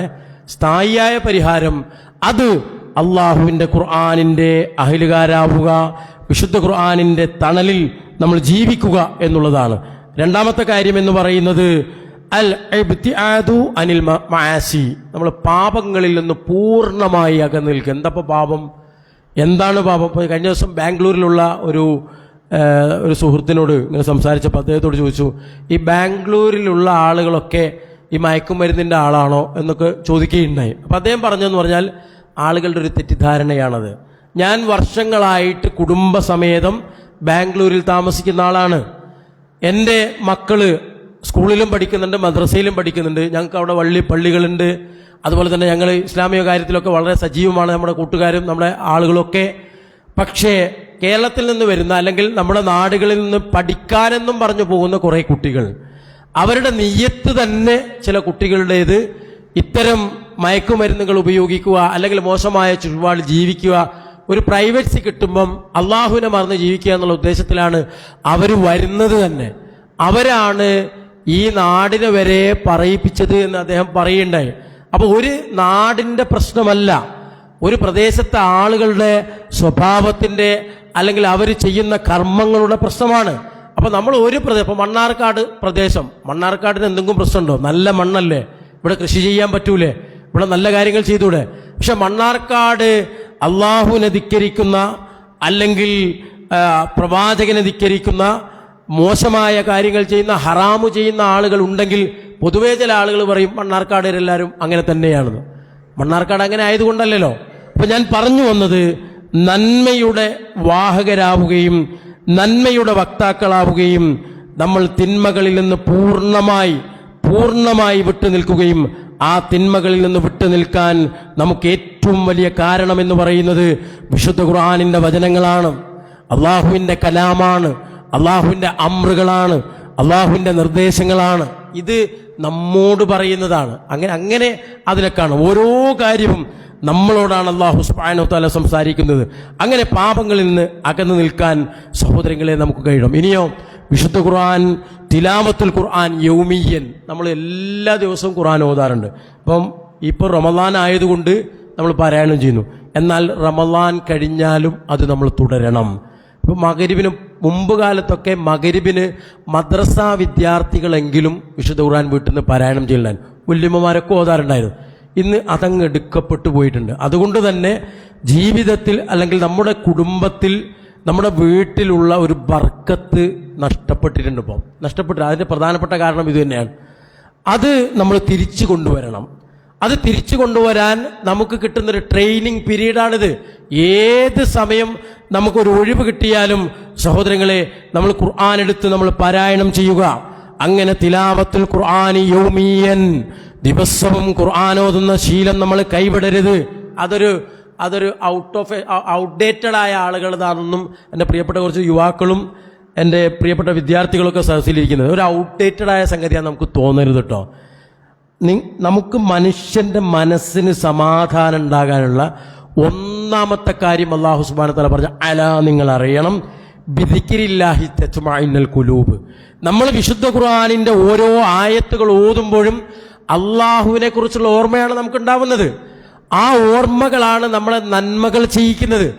ആ ഓർമ്മകളാണ് നമ്മുടെ മുൻഗാമികളെ പല നന്മകൾ ചെയ്യാൻ പ്രേരിപ്പിച്ചതും നമ്മെയും നമ്മുടെ പൂർവികന്മാരെയും തിന്മയിൽ നിന്ന് അകന്നു നിൽക്കാൻ നമുക്ക് കാരണമായതും വിശുദ്ധ ഖുർആനിൻ്റെ ചില താക്കീതുകളാണ്, വചനങ്ങളാണ്. ഇനിയോ അടുത്തത്, നമ്മൾ ഖുർആനിൻ്റെ തണലിൽ ജീവിക്കുന്ന ആളുകൾ എന്നുള്ളതിൽ നമ്മുടെ ലക്ഷണം എന്താണെന്നറിയാം? ഹസ്നുൽ ഖുലൂഖി മഅന്നാസ്. നമ്മൾ ആളുകളിടയിൽ ഏറ്റവും നല്ല സ്വഭാവത്തോടു കൂടി ജീവിക്കണം. ഇപ്പോൾ റസൂലുള്ളാഹിന്റെ സ്വഭാവം ചോദിച്ചപ്പം മഹദിയായ ആയിഷ റളിയല്ലാഹു അൻഹ പറഞ്ഞത് കാന ഖുലുഖുൽ ഖുർആൻ ആണ്. കാന ഖുലുഖുൽ ഖുർആൻ എന്താണ്? ഖുർആനിൽ അല്ലാഹു സുബ്ഹാനഹു വ തആല എന്തൊന്ന് പ്രവാചകനെ കുറിച്ച് പറഞ്ഞുവോ അതൊക്കെ റസൂലുള്ളാഹി സ്വല്ലല്ലാഹു അലൈഹി വസല്ലം ജീവിതത്തിലുണ്ട്. ഇനി എന്തെല്ലാം മനുഷ്യരിലുണ്ടാകണമെന്ന് അല്ലാഹു സുബ്ഹാനഹു വ തആല വിശുദ്ധ ഖുർആനിലൂടെ വിശദീകരിച്ചുവോ അതൊക്കെ അല്ലാഹുവിൻ്റെ റസൂൽ സ്വല്ലല്ലാഹു അലൈഹി വസല്ലമയിലുണ്ട്. കാരുണ്യം, റഹ്മാൻ, റഹീം എന്നൊക്കെ അള്ളാഹുവിനെ കുറിച്ച് വിശേഷിപ്പിക്കുന്നു. റഹ്മത്ത് അത് പ്രവാചകനിലുണ്ട്. അതുപോലെ തന്നെ ഖുർആനുമായി ബന്ധപ്പെട്ട് പ്രവാചകനെ പ്രത്യേകമായി അള്ളാഹു ബോധ്യപ്പെടുത്തിയ കാര്യങ്ങൾ ഖുർആനിലുണ്ട്.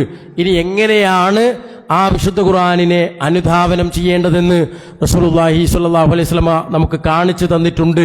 അതുകൊണ്ട് നമ്മുടെ സ്വഭാവം കണ്ട്, ഇപ്പം മഹാനായ അബൂബക്കർ സിദ്ദീഖ് റളിയല്ലാഹുവിൻ്റെ സ്വഭാവം കണ്ടിട്ടാണ് ആയിരക്കണക്കിന് മക്കക്കാരായ ആളുകൾ, മദീനക്കാരായ ആളുകളൊക്കെ ഇസ്ലാം സ്വീകരിച്ചത്, സ്വഭാവം കണ്ടിട്ട്. അതുകൊണ്ടാണ് അബൂബക്കർ സിദ്ദീഖ് റളിയല്ലാഹു അൻഹു ഹിജ്റ പോകുന്ന സന്ദർഭത്തിൽ പോലും, പുറത്തേക്ക് പോകുന്ന സന്ദർഭത്തിൽ പോലും, അബൂബക്കറെ റളിയല്ലാഹു അൻഹു, നിങ്ങൾ പോയാൽ നിങ്ങളെപ്പോലെ ഒരു അയൽവാസിയെ ഞങ്ങൾക്ക് കിട്ടൂല, നിങ്ങളെപ്പോലെ ഒരു മനുഷ്യനെ ഞങ്ങൾക്ക് കിട്ടൂല എന്ന് പറഞ്ഞത് മുസ്ലിമീങ്ങളായ ആളുകളല്ല, അമുസ്ലിങ്ങളായ ആളുകളാണ്. അപ്പം നമ്മളുടെ അയൽവാസികൾ നമ്മെക്കുറിച്ച് നല്ലത് പറയണമെങ്കിൽ നമ്മൾ ഖുർആനിൻ്റെ അനുയായികൾ എന്നുള്ള നിലക്ക് വിശുദ്ധ ഖുർആൻ പഠിപ്പിച്ച സ്വഭാവ വൈശിഷ്ട്യം സഹോദരിമാരെ നമ്മളിൽ ഉണ്ടാകണം, സഹോദരന്മാരെ നമ്മളിൽ ഉണ്ടാകണമെന്നാണ് സാന്ദർഭികമായി ഓർമ്മപ്പെടുത്താനുള്ളത്. ഇനി നമ്മെ സംബന്ധിച്ചിടത്തോളം ദിക്റുകൾ, ഒരുപാട് ദിക്റുകൾ, ഖുർആൻ ഓതൽ തന്നെ അള്ളാഹുവിനെ കുറിച്ചുള്ള ഓർമ്മയാണ്. അൽ മുദാവമതു അലൽ അദ്കാർ, രാവിലെയും വൈകുന്നേരവുമുള്ള ദിക്റുകൾ, അതിൽ പ്രാർത്ഥനകളുണ്ട് അല്ലെ, ഒരുപാട് ദുആകൾ അല്ലാഹു സുബ്ഹാനഹു വ തആല നമുക്ക് പഠിപ്പിച്ചു തന്നിട്ടുണ്ട് വിശുദ്ധ ഖുർആനിൽ. നമുക്കറിയാം, കുടുംബജീവിതവുമായി ബന്ധപ്പെട്ട് അത് നന്നാവാൻ നമ്മളോട് സ്ഥിരമായി പ്രാർത്ഥിക്കാൻ പറഞ്ഞൊരു പ്രാർത്ഥന ഖുർആനിലൊരു വചനാണ്. റബ്ബനാ ഹബ് ലനാ മിൻ അസ്വാജിനാ വദുർരിയാതിനാ ഖുർറത അയ്യുൻ വജഅൽനാ ലിൽ മുത്തഖീന ഇമാമാ. അല്ലേ, അല്ലാഹുവേ റബ്ബന, എൻ്റെ മനസ്സിന് കൺകുളിർമ നൽകുന്ന ഇണകളെ നൽകണമേ. പിന്നെയോ അവസാനം പറയുന്നത് മുത്തഖീങ്ങളുടെ ഇമാമായി എൻ്റെ മക്കളെ മാറ്റിയിടണമേ. ഇത് ഖുർആനിലൊരു വചനമാണ്. ഇതാണ് ദുആ ആയിട്ട് നമ്മൾ പ്രാർത്ഥിക്കുന്നത്. ഈ പ്രാർത്ഥന പലപ്പോഴും സഹോദരന്മാരെ മക്കൾ ജനിച്ചതിന് ശേഷം നിർവഹിച്ചാൽ പോരാ, ജനിക്കുന്നതിന് മുമ്പ് വേണം. കല്യാണം കഴിച്ചതിന് ശേഷം നല്ലൊരു ഇണയെ അല്ല എൻ്റെ ഇണയെ നന്നാക്കണേന്ന് പ്രാർത്ഥിച്ചാൽ പോരാ. കല്യാണം കഴിക്കുന്നതിന് മുമ്പേ എനിക്കൊരു നല്ല ഇണയെ നൽകണമേ എന്ന് പ്രാർത്ഥിക്കണം. മുത്തഖീങ്ങളായ സന്താനങ്ങളെ നൽകണമേ എന്ന് പ്രാർത്ഥിക്കണം. അല്ലേ? എന്താ ഇപ്പം നമുക്ക് ഏറ്റവും കൂടുതൽ നമ്മുടെ ജീവിതത്തിൽ ഏറ്റവും കൂടുതൽ ടെൻഷനുള്ള കാര്യം മക്കളുമായി ബന്ധപ്പെട്ട കാര്യം. എനിക്ക് വലിയ സന്തോഷം തോന്നുന്നുണ്ട്. പല സ്ഥലങ്ങളിലും ക്ലാസ്സിന് പോകുമ്പം ചെറുപ്പക്കാർ, യുവാക്കൾ, വിദ്യാർത്ഥികളൊന്നും ക്ലാസ്സിൽ ഉണ്ടാവാറില്ല. അൽഹംദുലില്ലാ, നമ്മുടെ മണ്ണാർക്കാട് വിജ്ഞാനവേദിക്ക് ചെറിയ മദ്രസയിൽ പഠിക്കുന്ന മക്കളുണ്ട്, അതുപോലെ തന്നെ ഹൈസ്കൂൾ തലത്തിൽപ്പെട്ട വിദ്യാർത്ഥികളുണ്ട്, മുതിർന്ന കുട്ടികളുണ്ട്, യുവാക്കളുണ്ട്, യുവതികളുണ്ട്, പ്രായമുള്ള വല്യമ്മമാരുണ്ട്, വല്യപ്പമാരുണ്ട്, ഉപ്പമാരുണ്ട്. എല്ലാവരും ഒതുങ്ങിയിരിക്കുന്ന ഒരു കുടുംബ സദസ്സ് തന്നെയാണിത്. അല്ലാഹു സുബ്ഹാനഹു വ തആല എല്ലാവിധ അനുഗ്രഹവും നമ്മളിൽ വർഷിക്കുമാറാവട്ടെ. അപ്പം ഞാൻ പറഞ്ഞു വന്നത്, ഈ ദിക്റുകൾ എന്ന് പറയുന്നത് അധികവും വിശുദ്ധ ഖുർആനിന്റെ വചനങ്ങളാണ്. ആ വിശുദ്ധ ഖുർആനിന്റെ വചനങ്ങളിൽ ആ വചനങ്ങൾ നമ്മൾ ഉച്ചരിക്കുമ്പോൾ അല്ലാഹു സുബ്ഹാനഹു വ തആല നമ്മളെ പരിഗണിക്കുകയാണ്. അല്ലാഹു നമ്മുടെ പ്രാർത്ഥന സ്വീകരിക്കുകയാണ്. ആ പ്രാർത്ഥന അല്ലാഹു സ്വീകരിക്കുമ്പോൾ അല്ലാഹു സുബ്ഹാനഹു വ തആല നമ്മെ പരിഗണിച്ച് നമ്മളെ പ്രാർത്ഥന സ്വീകരിക്കുമ്പോൾ റബ്ബ് സുബ്ഹാനഹു വ തആല നമ്മുടെ ആവശ്യങ്ങൾ അല്ലാഹു നിർവഹിച്ചു തരികയാണ്. ആ നിർവഹിച്ചു തരുമ്പോൾ സഹോദരങ്ങളെ, നമ്മുടെ മനസ്സിൽ ജീവിതത്തിൽ വല്ലാത്തൊരു സമാധാനവും സന്തോഷവും നമുക്ക് അനുഭവപ്പെടുകയാണ്. അത് ഒരു രോഗിയായി കിടക്കുന്ന സന്ദർഭത്തിലായാലും ഒരു വിഷമമുള്ള സന്ദർഭത്തിലായാലും നമുക്ക് അൽഹംദുലില്ലാ എന്ന് പറയാനുള്ളൊരു മനസ്സ് ഉണ്ടെങ്കിൽ അത് ഖുർആനിൻ്റെ സ്വാധീനമാണ്. വിശുദ്ധ ഖുർആനിൻ്റെ തണലിൽ നമ്മൾ ജീവിക്കുന്നത് കൊണ്ടാണ്, ഖുർആൻ കേൾക്കുന്നത് കൊണ്ടാണ്, വിശുദ്ധ ഖുർആൻ പാരായണം ചെയ്യുന്നത് കൊണ്ടാണ്. അതുകൊണ്ട് നമ്മുടെ ജീവിതത്തിൽ ദിക്റുകൾ, അത് ഖുർആനിൻ്റെ ആയത്തുകൾ, അതുപോലെ തന്നെ ദുആകൾ, പ്രവാചകൻ പഠിപ്പിച്ച ദുആകൾ, അത് നമ്മുടെ ജീവിതത്തിൽ പകർത്തുക. മറ്റൊന്ന്, നമ്മൾ ജീവിതത്തിൽ അല്ലാഹു സുബ്ഹാനഹു വ തആല ഖുർആനിലൂടെ പറഞ്ഞ നമ്മുടെ മതാചാരങ്ങൾ അത് കൃത്യമായി നമ്മൾ കൊണ്ടുപോകണം. അൽ ഇൽത്തിസാമു ബിസുന്നത്തിൻ നബവിയ്യ, പ്രവാചകൻ സ്വല്ലല്ലാഹു അലൈഹി വസല്ലമയുടെ ചര്യകൾ ജീവിതത്തിൻ്റെ എല്ലാ മേഖലകളിലും നമ്മൾ കൊണ്ടുപോവുക എന്നുള്ളതാണ്. എല്ലാ മേഖലയെന്ന് പറഞ്ഞാൽ നമുക്ക് നിസ്സാരമായി ചെയ്യാൻ കഴിയുന്ന കാര്യം. ഇപ്പോൾ വലത്തെ കൈകൊണ്ട് വെള്ളം കുടിക്കുക, അത് പ്രവാചകൻ്റെ ഒരു സുന്നത്തിൽപ്പെട്ടതാണ്. അത് മതപരമായ ഒരു ചര്യയാണ്. പക്ഷെ അത് ചെറുപ്പത്തിലേ നമ്മൾ ശീലിക്കണം. മദ്രസയിലൊക്കെ നമ്മളത് മക്കൾക്ക് അത് ക്ലാസ് എടുത്ത് കൊടുക്കുന്നുണ്ട്. പക്ഷെ ഇപ്പോഴും കാണാം, മുതിർന്ന ആളുകൾ പോലും നോമ്പ് തുറക്കുന്ന സമയങ്ങളിൽ പോലും ഇത്രയും ചെറിയൊരു നിസ്സാരമാണെന്ന് നമുക്ക് തോന്നുന്ന, അല്ലാഹു സുബ്ഹാനഹു വ തആല വലിയ ഖൈറ് നൽകുന്ന, വലിയ പ്രതിഫലം നൽകുന്ന ആ വലത്തെ കൈകൊണ്ട് ആ വെള്ളം കുടിക്കുക എന്നുള്ള സുന്നത്ത് പോലും നമ്മളിൽ പലർക്കും അത് ചില സമയങ്ങളിൽ പാലിക്കാൻ കഴിയുന്നില്ല എന്നുള്ളത് ഖുർആനിൻ്റെ അനുയായികൾ എന്നുള്ള നിലക്ക് വളരെ സങ്കടകരമായ അവസ്ഥയാണ്. അതുണ്ടാവാൻ പാടില്ല. കാരണം എന്താണെന്നറിയോ, നമ്മളിതൊക്കെ ചെയ്യുമ്പോൾ ആളുകൾ നമ്മളെ ശ്രദ്ധിക്കുന്നുണ്ട്. നമ്മൾ ചെയ്യുമ്പോൾ ശ്രദ്ധിക്കുന്നു. വലത്തെ കൈ കൊണ്ട് കുടിക്കുന്ന ആളെയും ശ്രദ്ധിക്കുന്നുണ്ട്, ഇടത് കൈ കൊണ്ട് കുടിക്കുന്ന ആളുകളെയും ശ്രദ്ധിക്കുന്നുണ്ട്. റസൂലുള്ളാഹി സ്വല്ലല്ലാഹു അലൈഹി വസല്ലം പറഞ്ഞത്, ഒരാളെങ്ങാൻ അവരുടെ വലതു കൈ ഉപേക്ഷിച്ച് ഷെരിബ, അവർ കുടിക്കുന്നത്, അഖല, അവർ കഴിക്കുന്നത് അവർ ഇടത് കൈ കൊണ്ടാക്കുന്നുവെങ്കിൽ അവർ പൈശാചികമായ കാര്യമാണ് ചെയ്യുന്നത്, പിശാചിന്റെ കാര്യമാണ് ചെയ്യുന്നത്. അതുകൊണ്ട് ഖുർആനിന്റെ അനുയായികൾ എന്നുള്ള നിലക്ക് ഒരു ചെറിയ കാര്യം മാത്രം ഞാൻ സൂചിപ്പിച്ചതാണ്. നമ്മളുടെ വെള്ളം കുടിക്കുന്നത് പോലും അത് വലത്തെ കൈ കൊണ്ടായിരിക്കണമെന്ന് സഹോദരന്മാരെ, സഹോദരികളെ സൂചിപ്പിക്കുകയാണ്. അപ്പം ജീവിതത്തിൽ അള്ളാഹു നമ്മളോട് പുലർത്താൻ പഠിപ്പിച്ച മതാചാരങ്ങൾ അല്ലെങ്കിൽ മതപരമായ കാര്യങ്ങൾ, നിഷ്ഠകൾ, അതൊരാളെയും നമ്മൾ ഭയപ്പെടേണ്ട ആവശ്യമില്ല. ഇപ്പോൾ നമ്മളൊക്കെ ഒരു മിംഗ്ലിംഗ് സൊസൈറ്റിയിലാണ് ജീവിക്കുന്നത്. പലപ്പോഴും ഇപ്പോൾ ഈ മതേതരവും ഇതൊക്കെ സംസാരിക്കുന്ന കൂട്ടത്തിൽ ആളുകൾ ഇസ്ലാമികമായ എന്തെങ്കിലും വെച്ചു പുലർത്തുന്നത് ഒരു അപകർഷതാബോധമായി കൊണ്ടു നടക്കുന്ന ആളുകൾ ഇന്നുമുണ്ട്. ഇപ്പോഴും നിങ്ങൾ നോക്കൂ, സർക്കാർ തലത്തിൽ വരെ നടക്കുന്ന പരിപാടികൾ വരെ ചില മതാചാരങ്ങളുടെ അടിസ്ഥാനത്തിലാണ്. നമ്മളത് വിമർശിക്കാൻ പോകാറില്ല, ഒരു പ്രശ്നം വേണ്ട എന്ന് വിചാരിച്ചിട്ടാണ്. പക്ഷേ നമ്മളെവിടെയെങ്കിലും ഒരു മതപരമായ ഒരു കാര്യം നമുക്ക് അനുവദിക്കപ്പെട്ട സ്ഥലത്ത് ചെയ്യുമ്പോൾ വരെ അത് തീവ്രവാദമാണ് എന്ന് പറയുന്ന രൂപത്തിലേക്ക് വരുന്നൊരു സാഹചര്യം ഇന്നിവിടെ നമ്മുടെ സമൂഹത്തിൽ ഉരുത്തിരിഞ്ഞു വന്നിട്ടുണ്ട്. അവിടെ നിന്നാണ് ചില ആളുകൾ പിറകോട്ട് പോകുന്നത്. ഞാനായിട്ടിപ്പോൾ ഒരു വലിയ മുത്തക്കിയാവണ്ട, ഞാനൊരു ഇസ്ലാമിൻ്റെ കാര്യം അവിടെ പറയണ്ട, ഞാനൊരു ഇസ്ലാമികമായ കാര്യം ഞാൻ എൻ്റെ ജീവിതത്തിൽ അങ്ങനെയൊന്നും പുലർത്തണ്ട, ഒരു അഡ്ജസ്റ്റ്മെൻറ്റ് മുസ്ലിമായിട്ട് ജീവിച്ചാൽ മതി എന്ന് ചിന്തിക്കുന്ന ആളുകളുണ്ട്. പക്ഷെ അങ്ങനെ ഉണ്ടാകാൻ പാടില്ല. അങ്ങനെ ഉണ്ടാകുമ്പോൾ മുർത്തത്താകാൻ കഴിയും, മുനാഫിക്കാകാൻ കഴിയും, മുശ്രിക്കാകാൻ പെട്ടെന്ന് കഴിയും, അല്ലേ? ഇതൊക്കെ ഖുർആൻ ചില ആളുകളെ വിശേഷിപ്പിച്ച സംഗതികളാണ്. നമ്മളെ മുഅ്മിനീങ്ങളാണ്. അതുകൊണ്ട് നമ്മളുടെ മതപരമായ നിഷ്ഠകൾ ഒരാളെയും നമ്മൾ ഭയപ്പെടേണ്ട ആവശ്യമില്ല.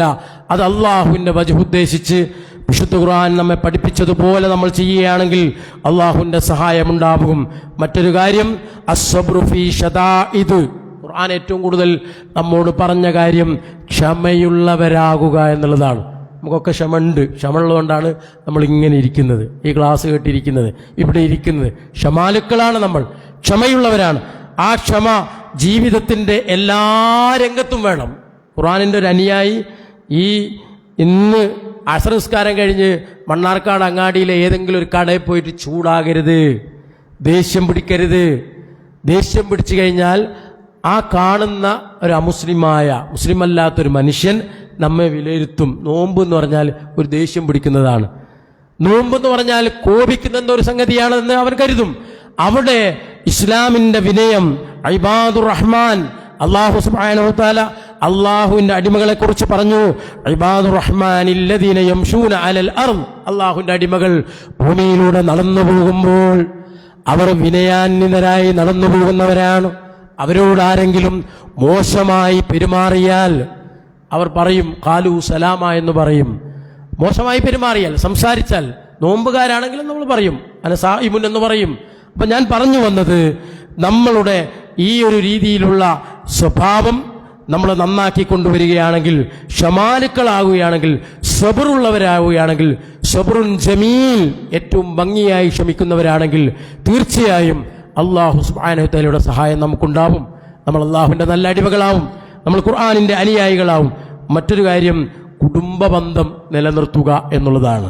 ഖുർആന്റെ തണലിൽ ജീവിക്കുന്ന നമ്മെ സംബന്ധിച്ചിടത്തോളം ഇപ്പോഴും ഖുർആനൊക്കെ മുഴുവൻ ഓതി തീർന്ന ആളുകളുണ്ടാവും. എന്നാലും ഇളയമ്മാനോട് മിണ്ടാത്തവർ, മൂത്തമ്മാൻ്റെ വീട്ടിൽ പോകാത്തവരോട്, ജ്യേഷ്ഠനോട് സംസാരിക്കാത്തവർ, ചെറിയൊരു അനന്തരാവകാശ സ്വത്ത് വീതം വെച്ചതിൻ്റെ പേരിൽ കുടുംബത്തിൽ വരെ ഒരു തരത്തിലും ഒരാവശ്യങ്ങൾക്കും ഒരു ഇഫ്താറിന് വരെ വിളിച്ചാൽ പോകാത്ത ആളുകൾ നമ്മുടെ സമുദായത്തിൽ. അവർ നേരത്തെ തറാവിക്ക് അല്ലെങ്കിൽ ഇശാ ജമായത്തിന് വരുന്നവരാണ്, അവൽ സുബഹി ജമായത്തിന് പങ്കെടുക്കുന്നവരാണ്, എല്ലാ സദക്കകളും കൊടുക്കുന്ന ആളുകളാണ്.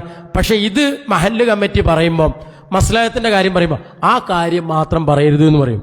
അതിൻ്റെ അർത്ഥം എന്താണെന്നറിയോ?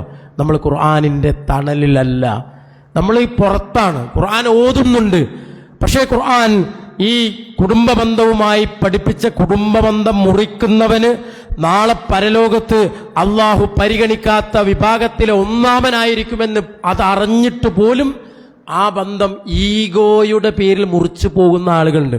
നമുക്ക് ഖുർആന്റെ അനുയായികൾ എന്നുള്ള നിലക്ക് നമ്മുടെ ജീവിതത്തിൽ നമ്മൾ ആദ്യം എടുത്തു കളയേണ്ടത് ഈഗോയാണ്. ആര് പറയുന്നു എന്നതിലപ്പുറം അവർ പറയുന്നത് എന്താണെന്ന് നോക്കി മനസ്സിലാക്കി നമ്മുടെ ജീവിതത്തിലുള്ള വീക്ക്നെസ് ആണെങ്കിൽ, പോരായ്മയാണെങ്കിൽ, സഹോദരന്മാരെ സഹോദരികളെ, അതൊഴിവാക്കിയാലാണ് നമ്മൾ അള്ളാഹുവിൻ്റെ ഏറ്റവും നല്ല അഹ്ലുകാരായി മാറുകയുള്ളൂ. ആ കാര്യത്തിൽ ഒരു സംശയം വേണ്ട. നമ്മുടെ ദുആക്ക് പോലും ഹിജാബത്ത് അല്ലെങ്കിൽ അള്ളാഹുവിൻ്റെ അടുത്ത് ഉത്തരം ലഭിക്കുകയില്ല. അതുകൊണ്ട് നമ്മൾ സിലത്തുർ റഹീം, ബന്ധുക്കളുമായിട്ടുള്ള ബന്ധം അത് പുതുക്കുകയും ദൃഢമാക്കുകയും ചെയ്യണം. അല്ലേ? നമ്മുടെ ബന്ധം അതിനൊരു ദൃഢത വേണം, ഒരു സ്നേഹം വേണം. ഹബീബി എന്ന് വിളിച്ചാൽ എന്താ? നബി സല്ലല്ലാഹു അലൈഹി വസല്ലമയെ വിളിച്ചിരുന്നത് ഹബീബി എന്നാണ്. അല്ലേ? ഏറ്റവും ഇഷ്ടത്തോടു കൂടിയുള്ള വിളിയാണത്. ഏറ്റവും ഇഷ്ടപ്പെട്ട ആളെ വിളിക്കുന്ന വിളിയാണ്. ആ ഹുബ്ബ്, ആ മുഹബ്ബത്ത് നമ്മളുടെ ബന്ധുക്കളോട്, അയൽവാസികളോട്, സഹപ്രവർത്തകരോട്, ആദർശ ബന്ധുക്കളോട് വേണം. ഇപ്പം റമളാനിൽ വരെ സലാം പറഞ്ഞിട്ട് അത് മടക്കാതെ വഴിമാറിപ്പോകുന്ന ആളുകളെ നമുക്ക് കാണാം. അവരും ഭയങ്കര മുത്തക്കികളാട്ടോ, ഭയങ്കര മുസ്ലിമീങ്ങളാണവർ, നല്ല ഈമാനുള്ള ആളുകളാണ്. അവിടം വരെ ഒരു സലാം മടക്കുന്ന വിഷയത്തിൽ വരെ പിശുക്ക് കാണിക്കുന്ന ആളുകൾ. നമ്മൾ എങ്ങനെയാണ് ഖുർആനിൻ്റെ അനുയായികളായി മാറുക? ഇനി ഈ സ്വബർ സഹോദരങ്ങളെ നമ്മൾ ഉണ്ടാക്കിയെടുത്താൽ അത് വലിയ ഖൈറായിരിക്കും നമ്മുടെ ജീവിതത്തിൽ. മറ്റൊരു കാര്യം നേരത്തെ ഇവിടെ സൂചിപ്പിച്ചതാണ്, നമ്മളുടെ സമയം വെറുതെ കളയാതെ അത് വിശുദ്ധ ഖുർആനിൻ്റെ പഠനത്തിനും അതിൻ്റെ പാരായണത്തിലും അത് തുടരുന്നതിലുമൊക്കെ നമ്മൾ ശ്രദ്ധ കേന്ദ്രീകരിക്കണം. അത് വേണം, നിർബന്ധമായൊരു സംഗതിയാണ്. പിന്നെ നമുക്ക് അല്ലേ, നമ്മുടെ ഈ മാസത്തിന് തന്നെ പറയുന്ന പേര് റമദാനാ. കരിച്ചു കളയുന്നത് എന്താ? കരിച്ചു കളയുന്നത് നമുക്ക് നമ്മുടെ ജീവിതത്തിൽ നമുക്കൊക്കെ അറിയാം. എനിക്കറിയാം എൻ്റെ കാര്യം, ഇരിക്കുന്ന നിങ്ങൾക്ക് ഓരോരുത്തർക്കും അറിയാം നമ്മുടെ ജീവിതത്തിലെ കാര്യം. അല്ലാഹു സുബ്ഹാനഹു വ തആല അത് കരിച്ച് കളഞ്ഞ് തരുന്ന ഓഫർ തന്നാണ് നമുക്ക്. ഇവിടെ വലിയ മാളുകളുണ്ടോ എന്ന് എനിക്കറിയില്ല, മണ്ണാർക്കാട് ഉണ്ടാവാം, എല്ലാ സ്ഥലത്തും ഉണ്ട്. എല്ലാ ആഴ്ചയിലും ഒരു ദിവസം എല്ലാ മാളുകളിലും പല രൂപത്തിലുള്ള ഓഫറുകൾ ഉണ്ടാവും. ആ ഓഫറുള്ള ദിവസമാണ് ആളുകൾ അവിടെ അത് തേടിപ്പോവുക. എന്നിട്ട് കുറേ സാധനങ്ങൾ വാങ്ങിക്കും. പക്ഷെ അവരുടെ ലക്ഷ്യം ആ ഓഫറുള്ള സാധനം വാങ്ങിക്കുക എന്നുള്ളതാണ്. അതിന് നമ്മളെ അങ്ങോട്ട് എത്തിക്കാൻ തന്നെയാണ് ഈ മാളുകളുടെ ഉടമസ്ഥന്മാരെ അല്ലെങ്കിൽ അത്തരം ആളുകൾ അങ്ങനത്തെ ഓഫറുകൾ ഇടുന്നതും. സഹോദരങ്ങളെ, സഹോദരിമാരെ, അള്ളാഹു നമുക്ക് നൽകിയ വലിയ ഓഫറിൽപ്പെട്ട ഓഫറാണ് നമ്മളുടെ പാപങ്ങൾ അള്ളാഹു കരിച്ചു കളയും. അപ്പം നമ്മളെ ഇബ്ലീസ് നമ്മളോട് പറയുന്നത് എന്താ അറിയോ? നമുക്ക് കാര്യമായിട്ട് പാപമൊന്നുമില്ല, നമ്മൾ പാപമൊന്നും ചെയ്തിട്ടില്ല, എൻ്റെ ജീവിതത്തിൽ പറയത്തക്കതൊന്നുമില്ല എന്ന് പറയും. പക്ഷേ നാളെ അള്ളാഹുവിൻ്റെ കോടതിയിൽ എത്തിയാലാണ് നമ്മളുടെ പാപങ്ങളുടെ കൂമ്പാരങ്ങളെക്കുറിച്ച് മനസ്സിലാക്കുക. അപ്പം അങ്ങനെയൊരു കൂമ്പാരമില്ലാതിരിക്കാൻ നമ്മൾ ഇവിടുന്ന് തന്നെ അള്ളാഹുവിനോട് കരഞ്ഞുകൊണ്ട് ഖുർആൻ പാരായണം ചെയ്തും ഖുർആൻ ഓതിയും വിശുദ്ധ ഖുർആനിന്റെ ആയത്തുകളിലെ അർത്ഥങ്ങൾ മനസ്സിലാക്കിയും അള്ളാഹുവിനോട് തൗബ ചെയ്യണം. ആ തൗബത്തിൽ മുസ്തമിറ നമ്മൾ ചെയ്യണം. ആ തൗബ നമ്മുടെ ജീവിതത്തിൽ ഒന്ന് കയ്യേറും അല്ലേ? പഴയമക്കാരായ നമ്മുടെ വല്യപ്പന്മാരും വല്യന്മാരൊക്കെ പറയായിരുന്നു ദുആ ഇരക്കുക എന്ന്. ഇരക്കുക എന്നുള്ളത് മനുഷ്യന്മാർക്ക് യാചന അള്ളാഹുവിൻ്റെ റസൂല് വിരോധിച്ച സംഗതിയാണ്. പക്ഷെ ഇരക്കാൻ കഴിയുന്നത് അള്ളാഹുവിനോട് മാത്രമാണ്. ദുആ ഇരക്കുക എന്നാ പറയാ, ദുആ ഇരക്കുക, നിങ്ങൾ ദുആ ഇരക്കണേ എന്ന് പറയും, വസിയത്ത് പറയും.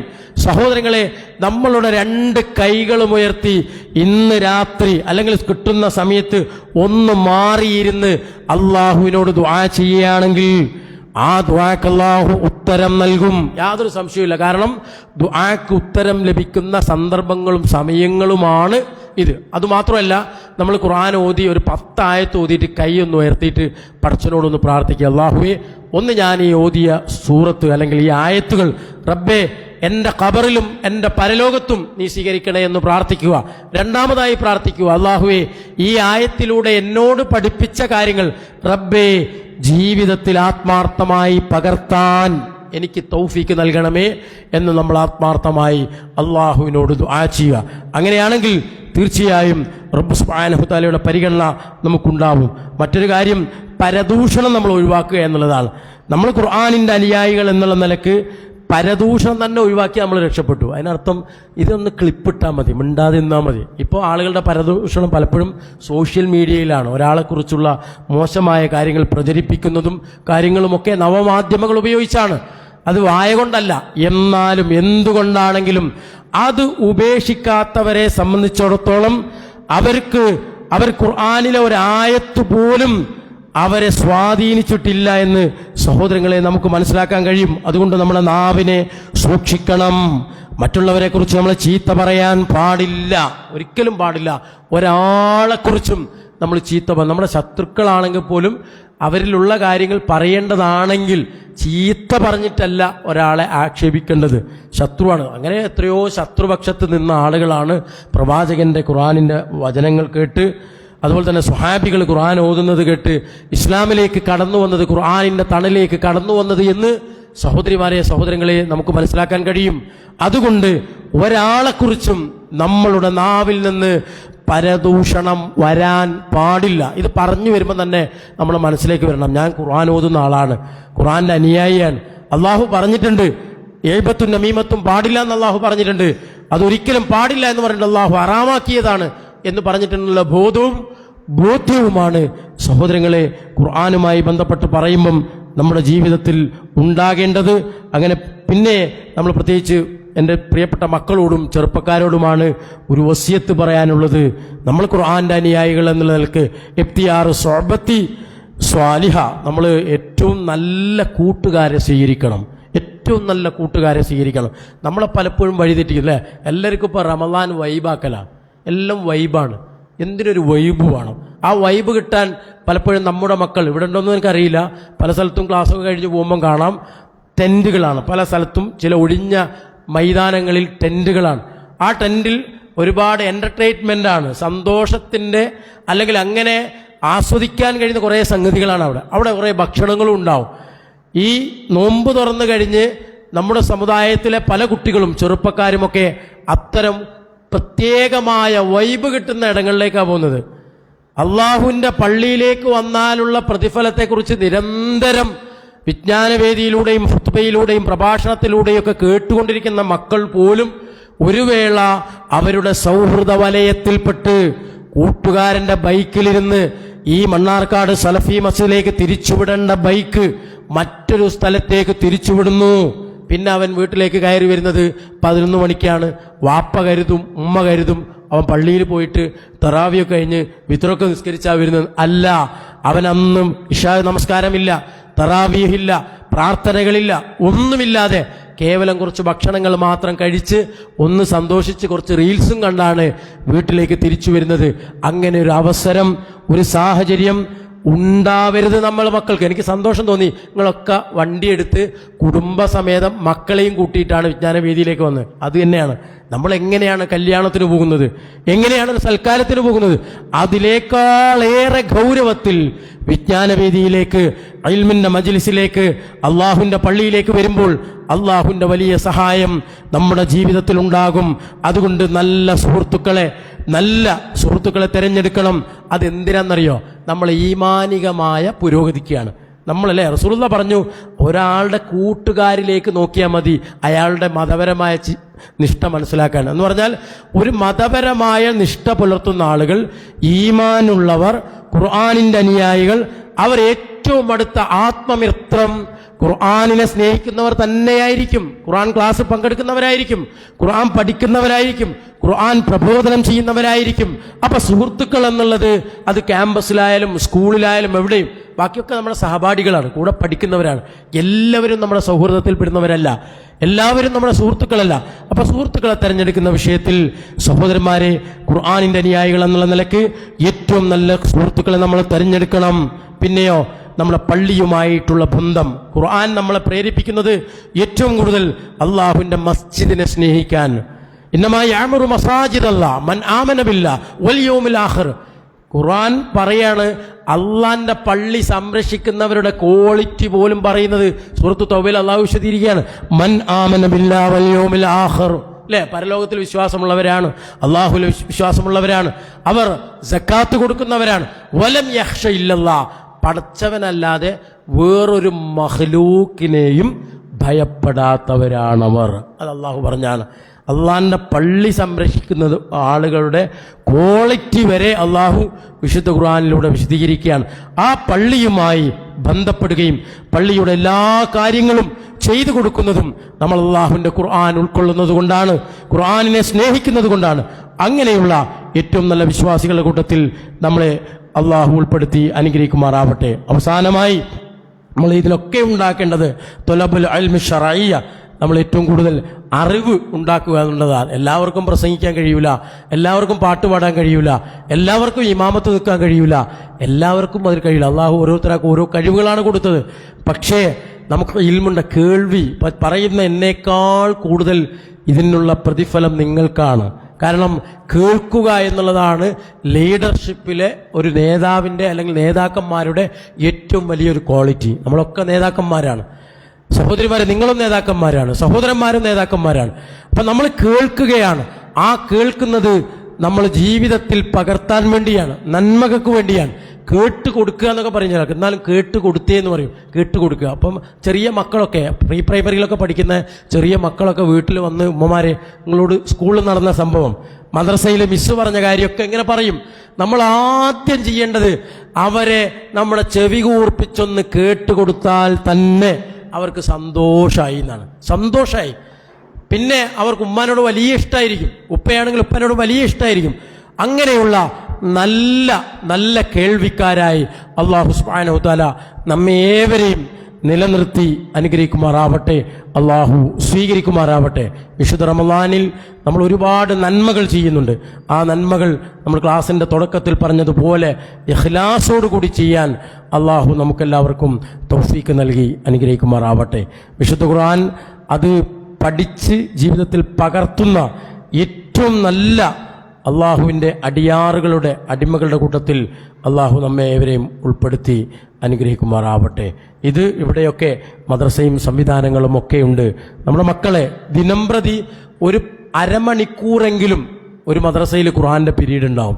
അരമണിക്കൂറെങ്കിലും ഒരു ദിവസം നമ്മുടെ മക്കൾ ഖുർആൻ പഠിക്കുക എന്നുള്ളൊരു നിർബന്ധ ബുദ്ധി, വേറെ അവർ പഠിച്ചിട്ടില്ലെങ്കിലും ഈ കാര്യത്തിലൊരു നിർബന്ധ ബുദ്ധി സഹോദരിമാരെ നമ്മൾ വെക്കുകയാണെങ്കിൽ നമ്മൾ പ്രതീക്ഷിക്കാത്തൊരവസ്ഥയിലേക്ക് നമ്മുടെ മക്കളെ അള്ളാഹു ഉയർത്തും. യാതൊരു സംശയവുമില്ല, അത് ഉയർത്തും. അപ്പം അതിനുവേണ്ടി നമ്മൾ ബോധപൂർവം എടുക്കേണ്ട ഒരു പണി എന്ന് പറഞ്ഞാൽ അവരെ സ്ഥിരമായി മദ്രസയിൽ പറഞ്ഞേക്കുക, ഖുർആൻ കേൾക്കാനുള്ള അവസരങ്ങൾ അവർക്ക് ഉണ്ടാക്കി കൊടുക്കുക, നമ്മളും അതിൻ്റെ കൂടെ അതിൻ്റെ ഭാഗവാക്കാവുക എന്നുള്ളതാണ്. അള്ളാഹു അതിന് നമുക്ക് തൗഫീക്ക് നൽകി അനുഗ്രഹിക്കുമാറാവട്ടെ. ഒരുപാട് ആളുകൾ മരണപ്പെട്ടു പോയവർ നമ്മുടെ കൂട്ടത്തിലുണ്ട്. അള്ളാഹു എല്ലാവർക്കും മഅഫിറത്തും മർഹമത്തും നൽകി അനുഗ്രഹിക്കുമാറാവട്ടെ.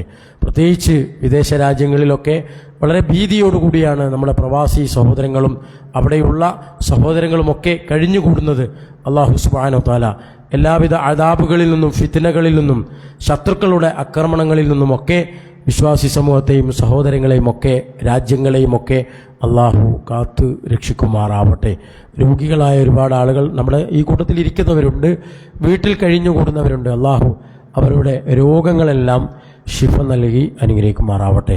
നമ്മുടെ മക്കളെല്ലാവരും പൊതുപരീക്ഷ പബ്ലിക് എക്സാമുകൾ എഴുതാനുള്ള തയ്യാറെടുപ്പിലാണ്. SSLC പരീക്ഷ, ഹയർ സെക്കൻഡറി എക്സാം, ഇനിയൊക്കെ പരീക്ഷാ കാലമാണ്. നമ്മൾ അവർക്ക് വേണ്ടി ആത്മാർത്ഥമായി പ്രാർത്ഥിക്കുകയും അവർക്ക് നല്ല സപ്പോർട്ട് കൊടുക്കുകയും ചെയ്യാം. പഠിച്ചോ എന്നുള്ളതിലപ്പുറം അവർക്ക് നല്ല സപ്പോർട്ട് കൊടുക്കുക. വീട്ടിൽ അവർക്ക് വായിക്കാനും പഠിക്കാനുള്ള അന്തരീക്ഷവും ഒക്കെ ഒരുക്കി കൊടുക്കുക. എന്നാൽ റമളാനിലെ ഒരു ഇബാദത്തും തടസ്സം വരാത്ത രൂപത്തിലായിരിക്കണം അവരുടെ പഠനം. 10ാം ക്ലാസ് പരീക്ഷ ആയതുകൊണ്ട് നീ പള്ളിയിൽ ഇശാന് ജമാഅത്തിന് പോകണ്ടെന്ന് ഒരു വാപ്പയമ്മയും പറയരുത്. തറാവിക്ക് നീ പോകണ്ട, നീ SSLC എക്സാം 5-ാം തീയതി തുടങ്ങുകയാണ്, പോകണ്ട എന്ന് പറയരുത്. അങ്ങനെ പറയുന്ന മക്കൾ ചിന്തിക്കുക എന്താണെന്നറിയോ, നമുക്ക് ഏത് സമയവും മാറ്റിവെക്കാൻ പറ്റുന്ന ഒരു സംഗതി ഉണ്ടെങ്കിൽ ദീനീപരമായ കാര്യമാണ്. മറ്റതൊന്നും മാറ്റിവെക്കാൻ പറ്റില്ല എന്ന് ചിന്തിക്കണം. അവൻ പോകട്ടെ.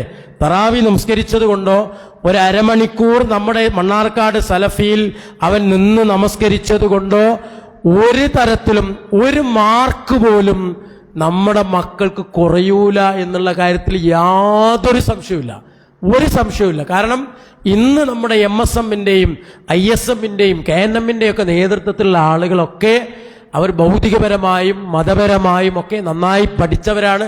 അവരെല്ലാ വക്തിലും പള്ളിയിൽ പോയവരാണ്. പരീക്ഷന്റെ തലേന്നും പള്ളിയിൽ പോയി നിസ്കരിച്ചവരാണ്.